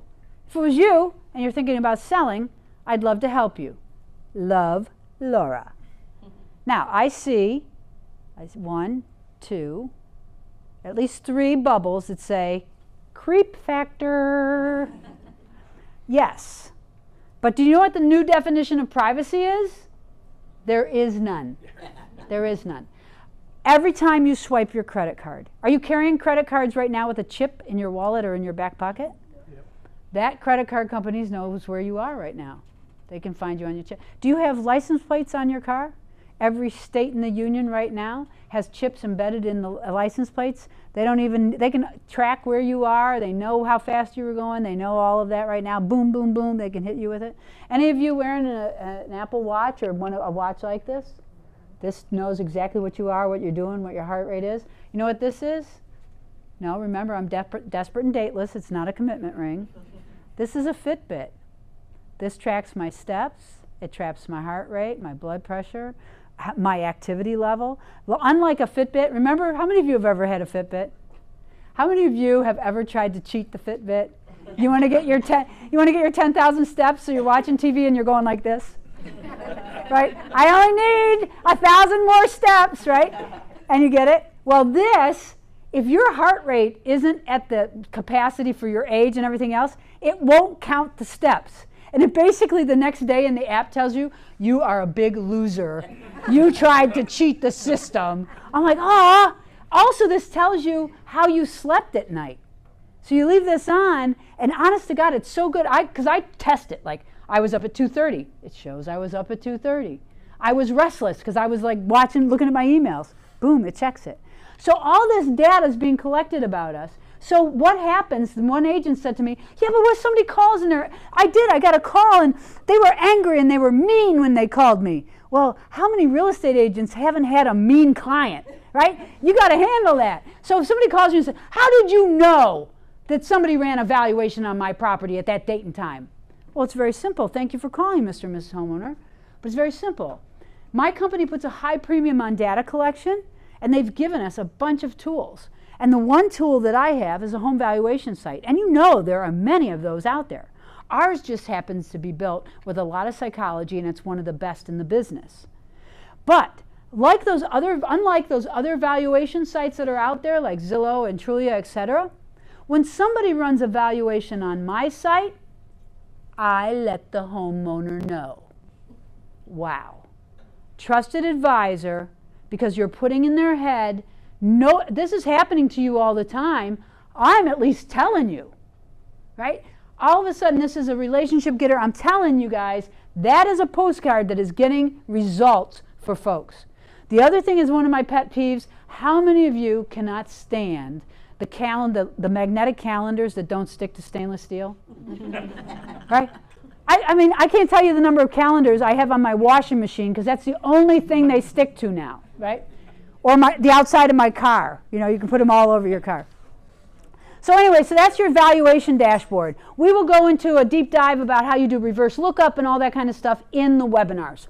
Also, out of area. This is where Kate is killing it. This is money we've left on the table. How many of you have ever been on a listing presentation and the person is moving out of Oklahoma City?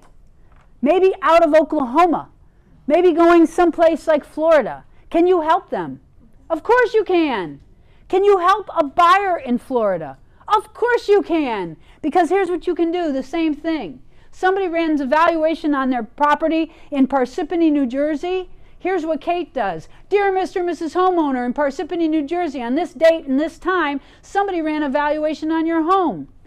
Would you like some more information? If it was you and you're thinking about selling, I'd love to help you. Kate Otesh, Berkshire Hathaway Home Services, Northwood, phone number, email. She doesn't put Youngstown, Ohio. She puts her contact information, and that's how this kid is making herself bigger than ever. So even when she works Akron, Canton, Cleveland, can she refer to those areas? Yes, and she does, and it's a minimal of a 25% referral fee that she gets for just being on it. See where I'm going here, guys? That's the work. Your company is not asking you to pay for any of this. The skin in the game that they're saying you need to do is work it, baby. You just got to work it. All right. Archive. This is the last. Then we're going to go into the real-time market report. Archive valuations, you are not allowed to delete anything because I watch customers lose, agents lose customers. How many of you ever put contact information on a sticky note and lost it? Or a folder on a client from 5 years ago and can't find it? Everything will stay here for you. But it doesn't have to clutter up your page. It can go into the archive valuation folder by simply archiving it. Have any of you ever had a client that has gone dormant and then became alive again? That bought something and comes back into your sphere? Yeah, so we can bring them back. You can unarchive them and bring them back. Here is what also, remember I told you only 12% of the people remember the agent they worked with? Because people don't stay in touch with people. But can you imagine what Kate does with this archive valuation folder? What she does is that becomes her D-list drip campaign. She continues to send these people because thinking either A, they're going to become a real client, or they will recommend her because her name's front of mind. She had somebody in Toledo, Ohio, recommend her to another person in Toledo, Ohio, because somehow that person got on her list. She doesn't even work the Toledo, Ohio area, but she was able to get somebody to work with that agent and get a referral on it. You see where I'm going here? It's just a matter of a little bit of thinking with this. Okay, so that's, once I get these people and they're intrigued by what I'm doing, how do I get them to sign the listing? So that's the real-time market report.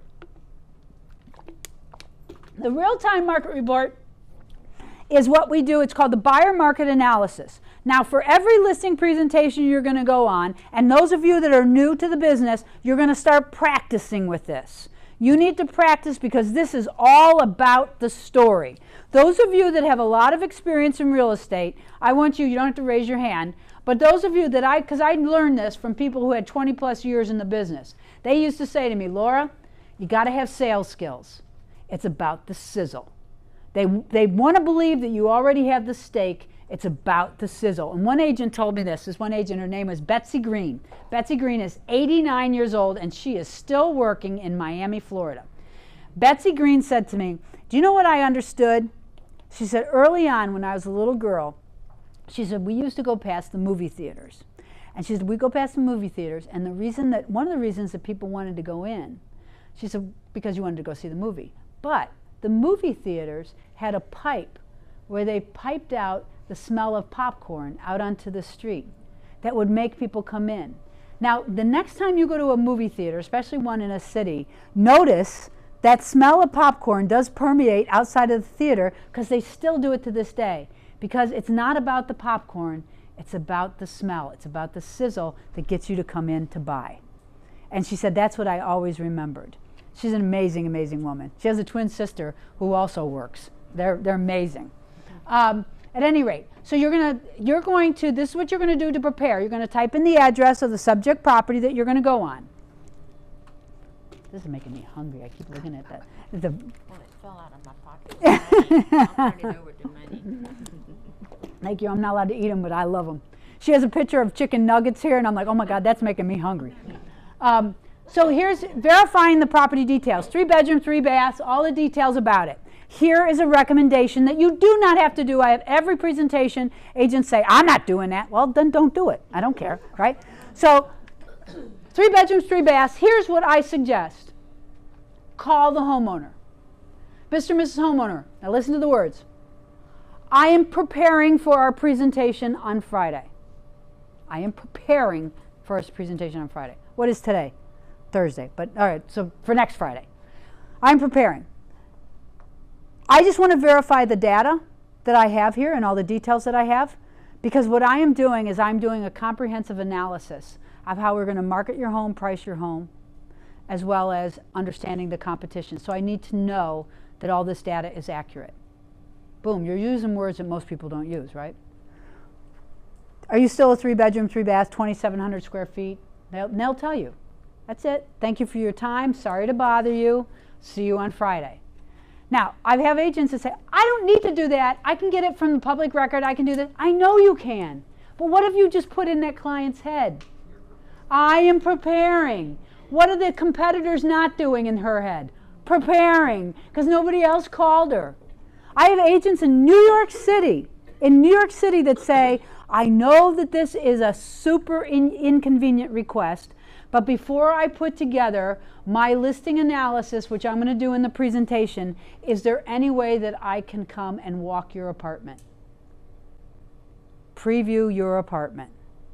Wow. Now, do they need to preview the apartment? No. They don't need to, but that's another way to get in the client's head. So I'll go into a lot of that stuff. Some of the agents around the country go and preview neighborhoods and take pictures and go into the listing presentation already with a folio of pictures. Because why? Is it free to take pictures with this thing? Sure is. Sure is. You don't need a professional photographer to go in with a preview portfolio. So the second page is one that I use in a listing presentation. You do not have to, because what I have found from working with various MLS companies around the United States is that Zillow is their nemesis on a listing presentation. People say, yeah, but Zillow says my home is worth. Judy this morning said, she said, that is the truth. She said, I had one person that said to me, you know that company Willow? Willow told me my house was worth this. What? You're way off the mark. She said, well, I don't know who Willow is. I've never heard of Willow. Can you show me Willow? And I said, you know what, Judy? I said, that's a good one. I said, but that is adversarial. So what you want to do is you want to be on their side. So what you're going to do is pick like 1, 2, 3 of these, and we'll show you what you can do with it.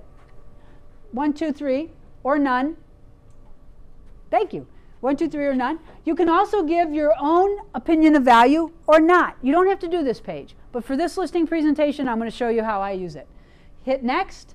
It shows you a calculation that you can expand the pricing or lower the pricing. If you have somebody that's all over the map, have you ever had owners who are like ADD like me and they're all over the place and you need to narrow their focus?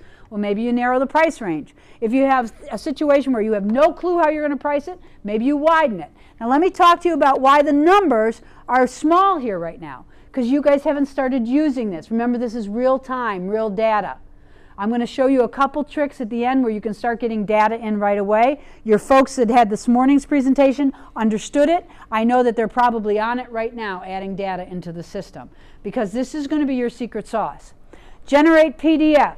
When you generate PDF, the 2 questions that come up: is this printable? Yes. Does it have a digital format that I can email or text this to people? Yes. Will you email or text this to people before they even talk to you? No. Not until you don't want people to interpret this. This is for you. This is the differentiator you have to be the expert to interpret it. So once you click Generate Report, it's going into all that public data and all that stuff that I showed you on that slide, like the Amazon of real estate, the Match.com. It's generating the report. It'll generate a PDF, and once the PDF is generated, do you know the very first thing, and if you can't remember this, write this down. Once the report is generated, guess what you do? Read it. Read it. Do you know how many agents around the United States go into listing presentations without having read the material that they take in? We have all these lovely marketing materials, and people take this stuff in, and they have never read what's on there, right? Now, think about this. I had a New York City agent. Now, you know at New York City, it's all condos and co-ops, right? She put in her listing presentation folder, because we have Long Island, she had, you know what the easiest way to market your home is? With a yard sign. Guess what they don't have in New York City? Yard signs. Why would you put that in a New York City folder? So this is what comes up. Real-time market report for this address. Mr. and Mrs. Homeowner. Now I'm going to start my presentation. Mr. and Mrs. Homeowner. Everybody else is going to come into your listing presentation, and they're going to talk to you about comparative properties, a marketing strategy, and a pricing strategy. I'm going to do all of that. But in addition to that, what I'm going to do, Linda, do you mind if I use you as my homeowner? So Linda, what I've also prepared here is a real-time market report. So I had explained to you one of the things that we had talked about is the fact that my company puts a lot of emphasis on collection of data, a lot like Amazon, etc. So in addition to being able to show you comparable properties, I'm also going to be able to today show you comparable buyers. So buyers who are right now searching for a home just like yours, and the most important thing, these buyers that I'm going to show you are people that are working with agents in my company that I can contact right away as soon as you sign a listing presentation. All right? So notice what I said to Linda. I said as soon as you sign the listing presentation. I didn't say if. The other thing is when you're going through these reports, I also suggest that you do not do this. Do not ever sit across from the client. You know what it's like? The interrogation table. It's adversarial right away. If you can sit next to a person without getting brought up on charges, right? If you can sit next to a person, that is the better way to go through the report. Or even if I sit over here to the side, she's on the couch and I'm over here, or bring her into a table and you're sitting on these corners of the table and you're taking her through the report, she has a report, so you can be pointing to things, etc. That's the way you want to do it, because you don't ever want to be like you are telling her what to do, right? Does that make sense? Okay, so what I'm going to do is I'm going to go through this report, and at the end of it, because I've put a lot of time into the preparation, because I really want to talk with you and work with you on how we're going to come up with the price that we're going to come up with, get the home sold in the least amount of time for the most amount of money. Does that work for you? Yes. Okay, perfect. So now the next thing you're going to see, the next page, guys, you don't have to go through this. The next page are bullet points that your company has come up with, but why should you list with us? Now, I don't know, it's how you do your story and how you do your listing presentation, where you utilize these bullets, right? Some of you will do it at the very end. Some of you do it in the very beginning. Here's why you should list with my company. Now let's talk about why you should list with me. It's all how you tell the story.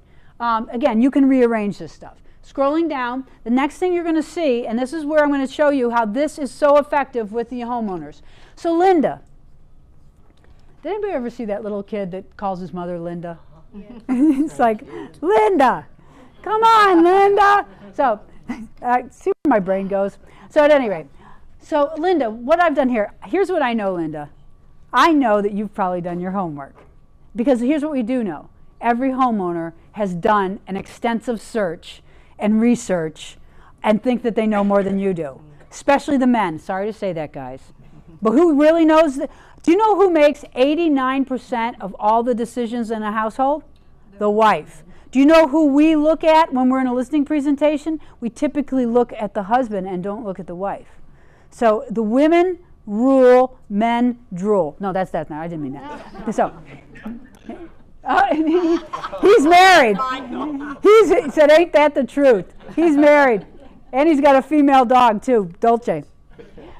So at any rate, so I know you've probably done your homework. So what I've done here is I've included 3 of these sites that have the approximate valuations. These are machine generated. Now here, I know you probably know this already, Linda. Now maybe she doesn't, but that's, you want to appeal to her. I know you probably know this already, but the fact of the matter is, one of the reasons why these are so wide and sometimes appear inaccurate, never use the word wrong, they appear to be inaccurate, is because these are machine generated. And this is where you say to Linda, so no machine, Linda, has had a chance to walk your home. And no machine knows that you just put that lovely wall of shiplap in your kitchen. Or those quartz countertops, right? No machine knows the demand in your neighborhood, the supply in your neighborhood. No machine knows the market conditions in your neighborhood or the buyer activity. Yet both of us know that those are the important factors that go into the accurate pricing of a home. Wouldn't you agree? Right? And so what I do is I include these because these are a great starting point, because most people look at these things.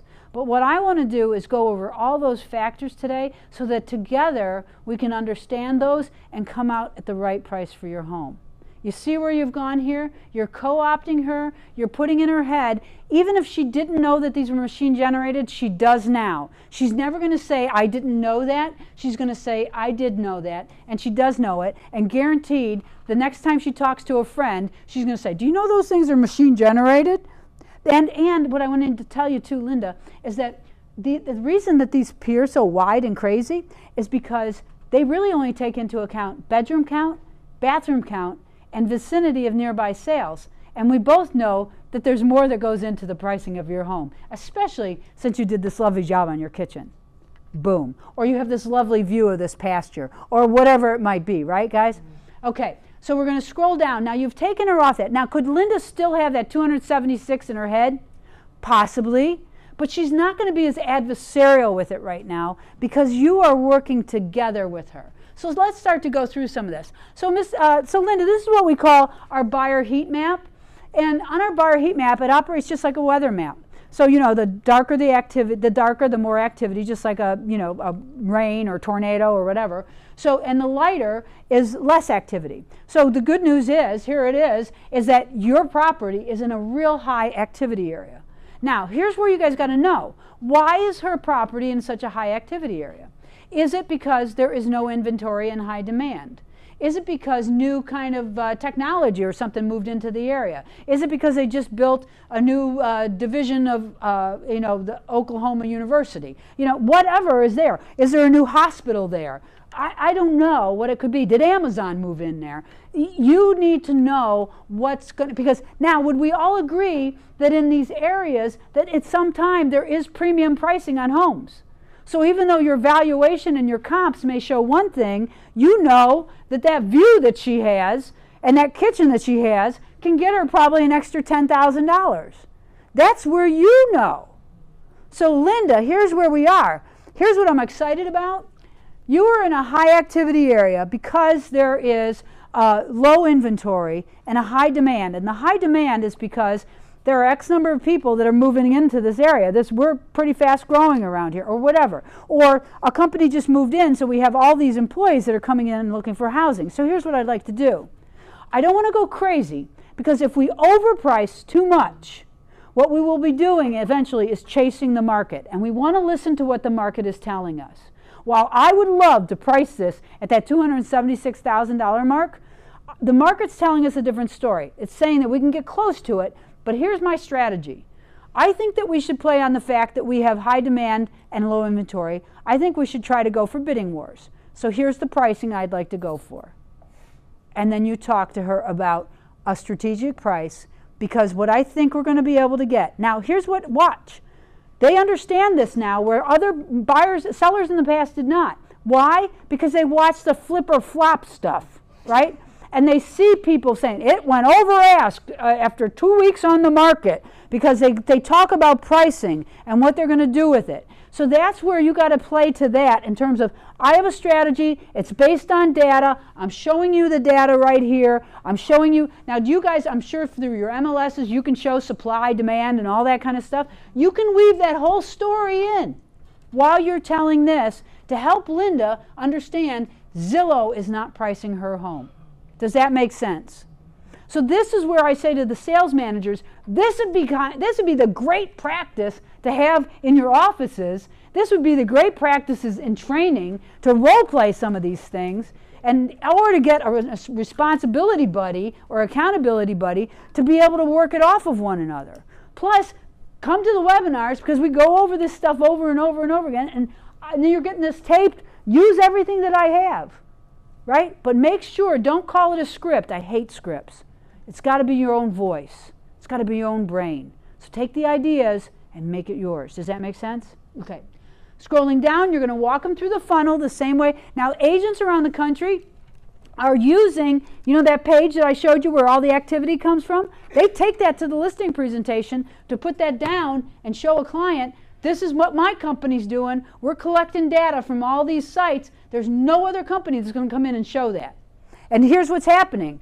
We're collecting data, and look at the data that we're getting. Look at the activity on your home. That's why you called me, Linda, because you said that's a lot of activity on my home. But I promised you I was going to show you real buyers, right?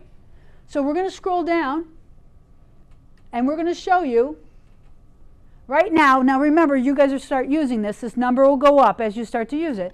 And so let's pretend that number's 12 right now. So right now, Linda, there are 12 buyers that are actively working with agents, looking at homes just like yours, that are ready, willing, and able to buy, the same way Amazon identifies them.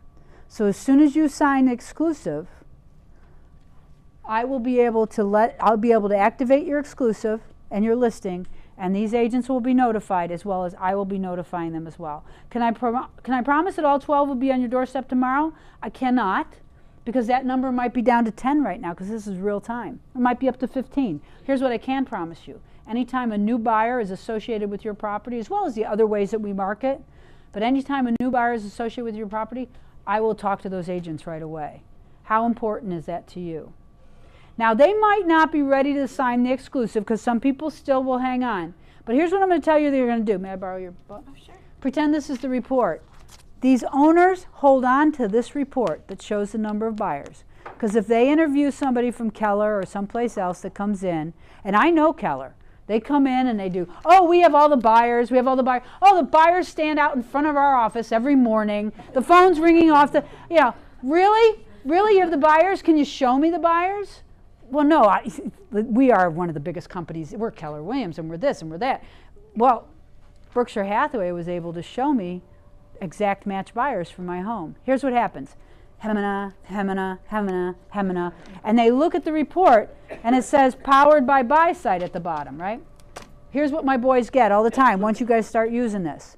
On the BUYSIDE site, people ping the site and they say, like, so let's say it's a Keller from this area. They say, hi, I was just on a listing presentation and I saw your report that you're using with Berkshire Hathaway Anderson. How do I get that report? The boys are great. You know what they say? It's very easy. Let me put you in touch with the recruiter for Berkshire Hathaway.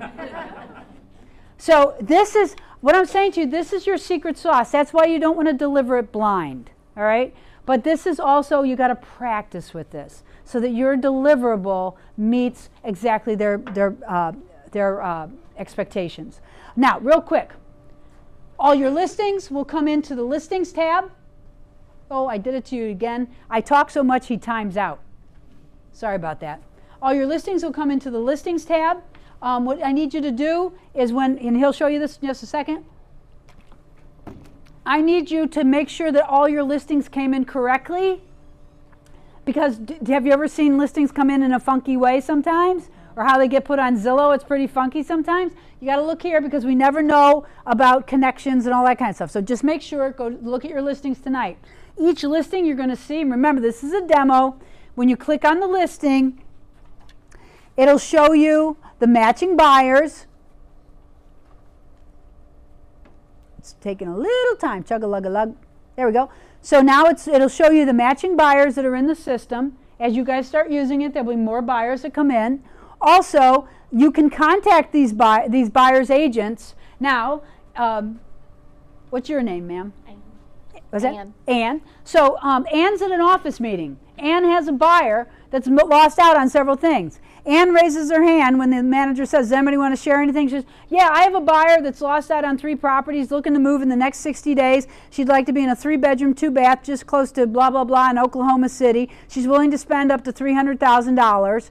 Now, does then Ann say, if you'd like to contact her, her name is Laura Scott, her phone number is 917-664. No, you come to Ann to get that. That's the same way this functions. All of these buyers are associated with agents, but the only thing you get as a listing agent is the buyer ID number. When you click on the buyer ID number, what it's going to give you is the agent and their contact information.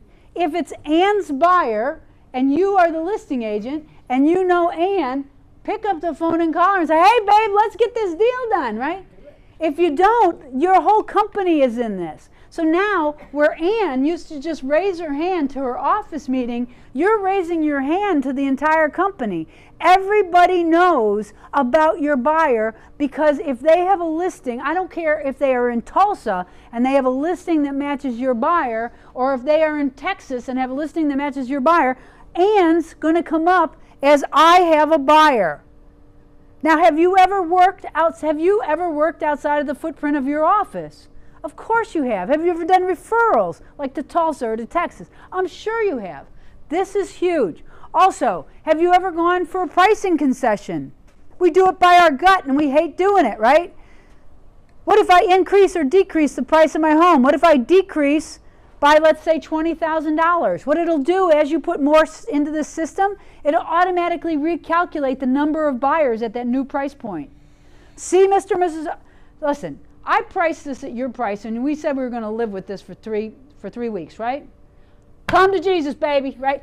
You're going to come to Jesus because what we're going to talk about right now is we need to go into accurate pricing. But I'm not telling you what I think. I'm showing you what the market wants. Now, I say that much nicer when I do it, right? But I'm showing you what the market is telling us what will bear as far as pricing your home. And here's what I know, Mr. Home Seller, is that the only price that your home is going to sell for is what is dictated by the buyers in the market.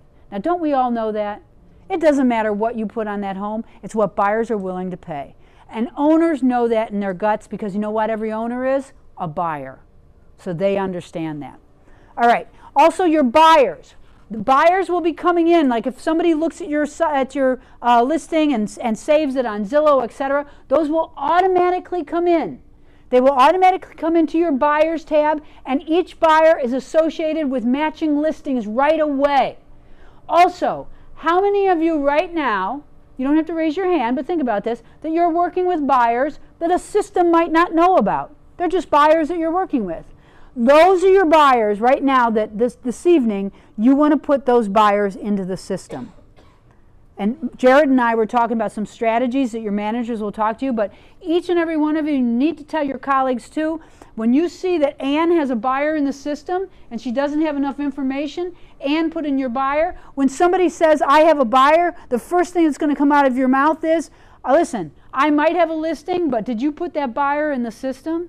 You guys want to make sure that these buyers go into the system so that your data, it feeds on itself, it gets smarter and smarter, and you want to be the market expert with this stuff. That's why, that's the skin in the game, is putting that information. Let me show you how easy it is to add a buyer, and then we'll take questions. Adding a buyer, it's as easy as this. Are they looking in a particular school district? Where are they looking? Oklahoma City in one zip code. What's the number of bedrooms they're looking for? The dark ones you have to fill in. What's the number of bedrooms? What's the property type they're looking for? Single family, condo. Can they be looking for both? Yes. Scrolling down, can you put this other thing, fixer-upper, turnkey? Yes, you can do all of that. We'll talk about that in our webinar. Are they pre-qualified or all cash? What's the minimum price? What's the maximum price? This is stuff that comes out of your mouth at an office meeting, right? Okay, what do they want to purchase by? How soon do they want to buy? And also, what type of buyer are they? What's their contingency? Do they need to sell first? That's it. That's all you have to put to get this buyer actively into the system with to get a lot of listings associated to it. Now, down here is the contact information.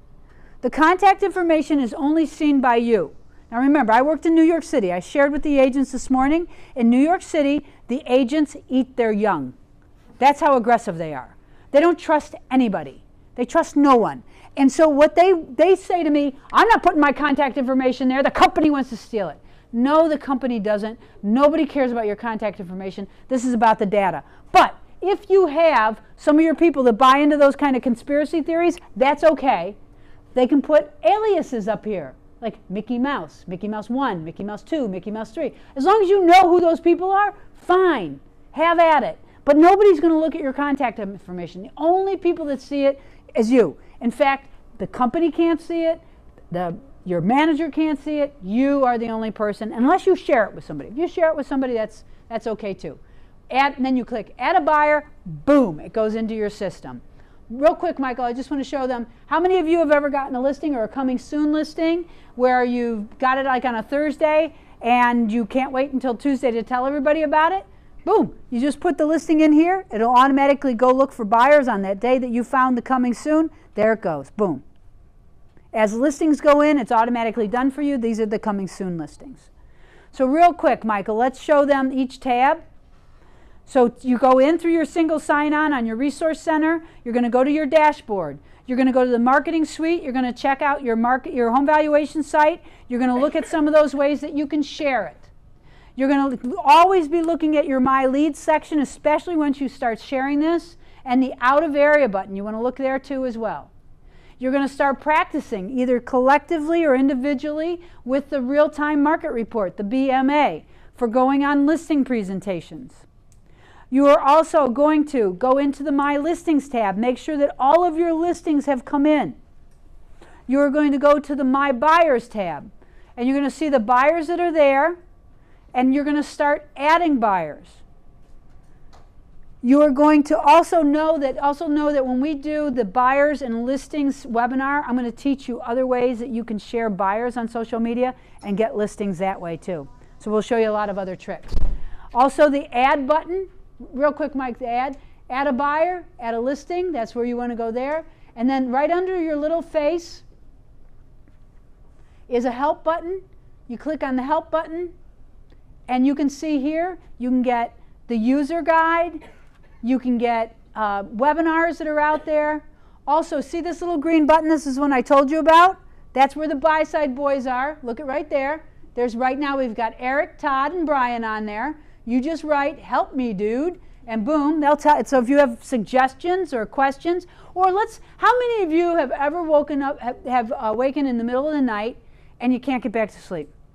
How many of you have done the thing that I do, bad thing, look at your phone, start checking your email, or play Candy Crush? My God, I get addicted to Candy Crush. Well, so now we have an alternative. If you are lonely and need somebody to talk to, the boys are on here all the time. Look what Michael sent to them. Thinking of you, send that to them, Michael. Thinking of you, love, little heart. So at any rate, so that is where you can get help, but also the most help you're going to get is by playing with this and talking with one another. And also, the other help that you're going to get is on the webinars. So with that, if we can turn the light on there, Jared. Those of you that have to leave, I get it.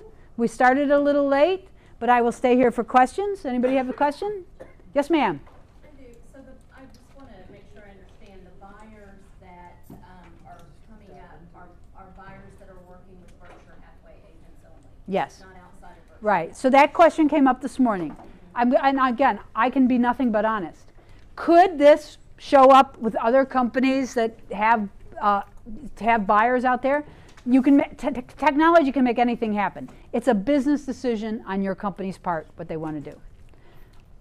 So BUYSIDE, you can sell this product to other real estate. We can, but let me tell you, I don't know of anybody else around here. Crylike's not a company here. You don't have anybody here. You don't have any competitors. I can also tell you, even if another company built something like this, it takes about, to be able to do what they do here, it takes about an 18-month build out. Plus your company spent a lot of money on this, and most companies won't spend the money. And let me tell you, as long as I live and breathe, Keller will never get it. So there you go. Did I say that? Can you take that off the recording? I support it. Yeah, I So I know we had to go through the Resource Center to log in, but is there an app for it also? Okay, yeah, so there's no app. The boys purposely didn't build an app because an app is limited compared to a vibrant website. But what Michael will teach us on the webinars is how do you put it onto your home screen so you can go into it just like an app. So during the webinars you'll get taught that. Many of you will figure it out, so don't. Right, Michael? You have a video. So can you send your video to Regina and Kathy so they can share it? Okay, there you go. How about that? I've got buyers and listings, but I don't have a lead tracker. Like for some, I contact some people and maybe they can't get the financing right now, but I put them in touch with my lender and they're working for it. And in 90 days they'll be able to purchase a home. Is there a way to put that person in? I would put them in the Michael might be the one. I would put them in the archive section. Put them in as a buyer, okay? And then I would archive them so they stay over there, so that you at least can keep track of them and bring them back. But if you want to, that little green button on your page, the little green intercom button, say to the boys, it would be great to have a lead tracking system. Because the boys also play nice in the sandbox with a lot of these other companies. So they are right now talking to some other companies, so there might be some more interfaces with this, but they need to hear what people want, okay? Okay? Other questions? So do we at least, one real quick, do we at least have a thumbs up on this? You like it? Okay, great. Yes, ma'am. So this is in the Resource Center. Does it not import, this won't import like all the buyers that we already have in our? So but I don't know the technology. I think if they're putting them in through the Berkshire Hathaway, it should come in to BUYSIDE. But you know what? Right, Michael? Yes. Yes. If you're putting them into the Resource Center, they have a CRM built in there. We receive those leads, those buyers, those contacts. Right. It's with the other Berkshire Hathaways, and I'm sure it's the same with you. So it's once and done. If you put your buyers in there, because that's great to have them in your system, it'll automatically feed it into BUYSIDE. So that might be something that we want to teach the agents that we didn't get to today, but remind us in the webinars, and we'll do that. So because that's the best way to do it. Then you know that it's going in and it's covering all the bases. Yes, ma'am. Yes. Is The boys are working on it. Yes, So I you're can send it to you and you can just right. put it in that Right. manual. So the boys are working on like a CSV or yeah, Something like that. yes, yep. Right now, if you have them in, if they can dump into your, if you can do that into your system here, your database or your CRM that you have here, it'll automatically dump it in. But to dump it right into BUYSIDE, they don't have that yet. Okay? But Michael, let me show you one thing that you all might want to do. BUYSIDE Insiders is a closed Facebook group with users from around the country, agents, mainly Berkshire Hathaway agents. Michael runs this. Remember, Michael's an agent and he knows everything. He's brilliant. So join the BUYSIDE Insiders, and that would be a perfect question on the back end or even here on the intercom button to ask when they're going to have that. And also, maybe we could create a webinar how we put all your buyers into the Berkshire Hathaway system, and then they would automatically import into the BUYSIDE system. Okay? So we'll figure all that out, but we need to know. But thank you, that's a great one. Who else had a question? Yes, ma'am. An agent from the Gulf actually sent me this question after your meeting there. She wanted to know if the widget can be placed on her Zillow profile. If the what? If the widget can be placed on her Zillow profile. Can the widget be placed on their Zillow profile, Mike? Do you know? Mike? Hello?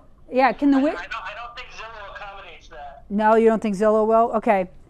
We can look into it, but I don't think so. Also, if you want to friend us on Facebook, that's where I do most of my conversation on Facebook, the back end especially, sending me a message. Laura L. Scott. Michael is Real Mike Ehrlich. Again, we're going to send you these slides, but I'm warning you, if you say anything nice to me on Facebook, my mother is going to be your best friend. All right? So any other questions? Thank you so much, guys. I'm sorry that we got started a little late. Sorry about the little squealing from the puppy, but I totally appreciate your attention. And go out and kill it. Promise me you're going to kill it. Thank you.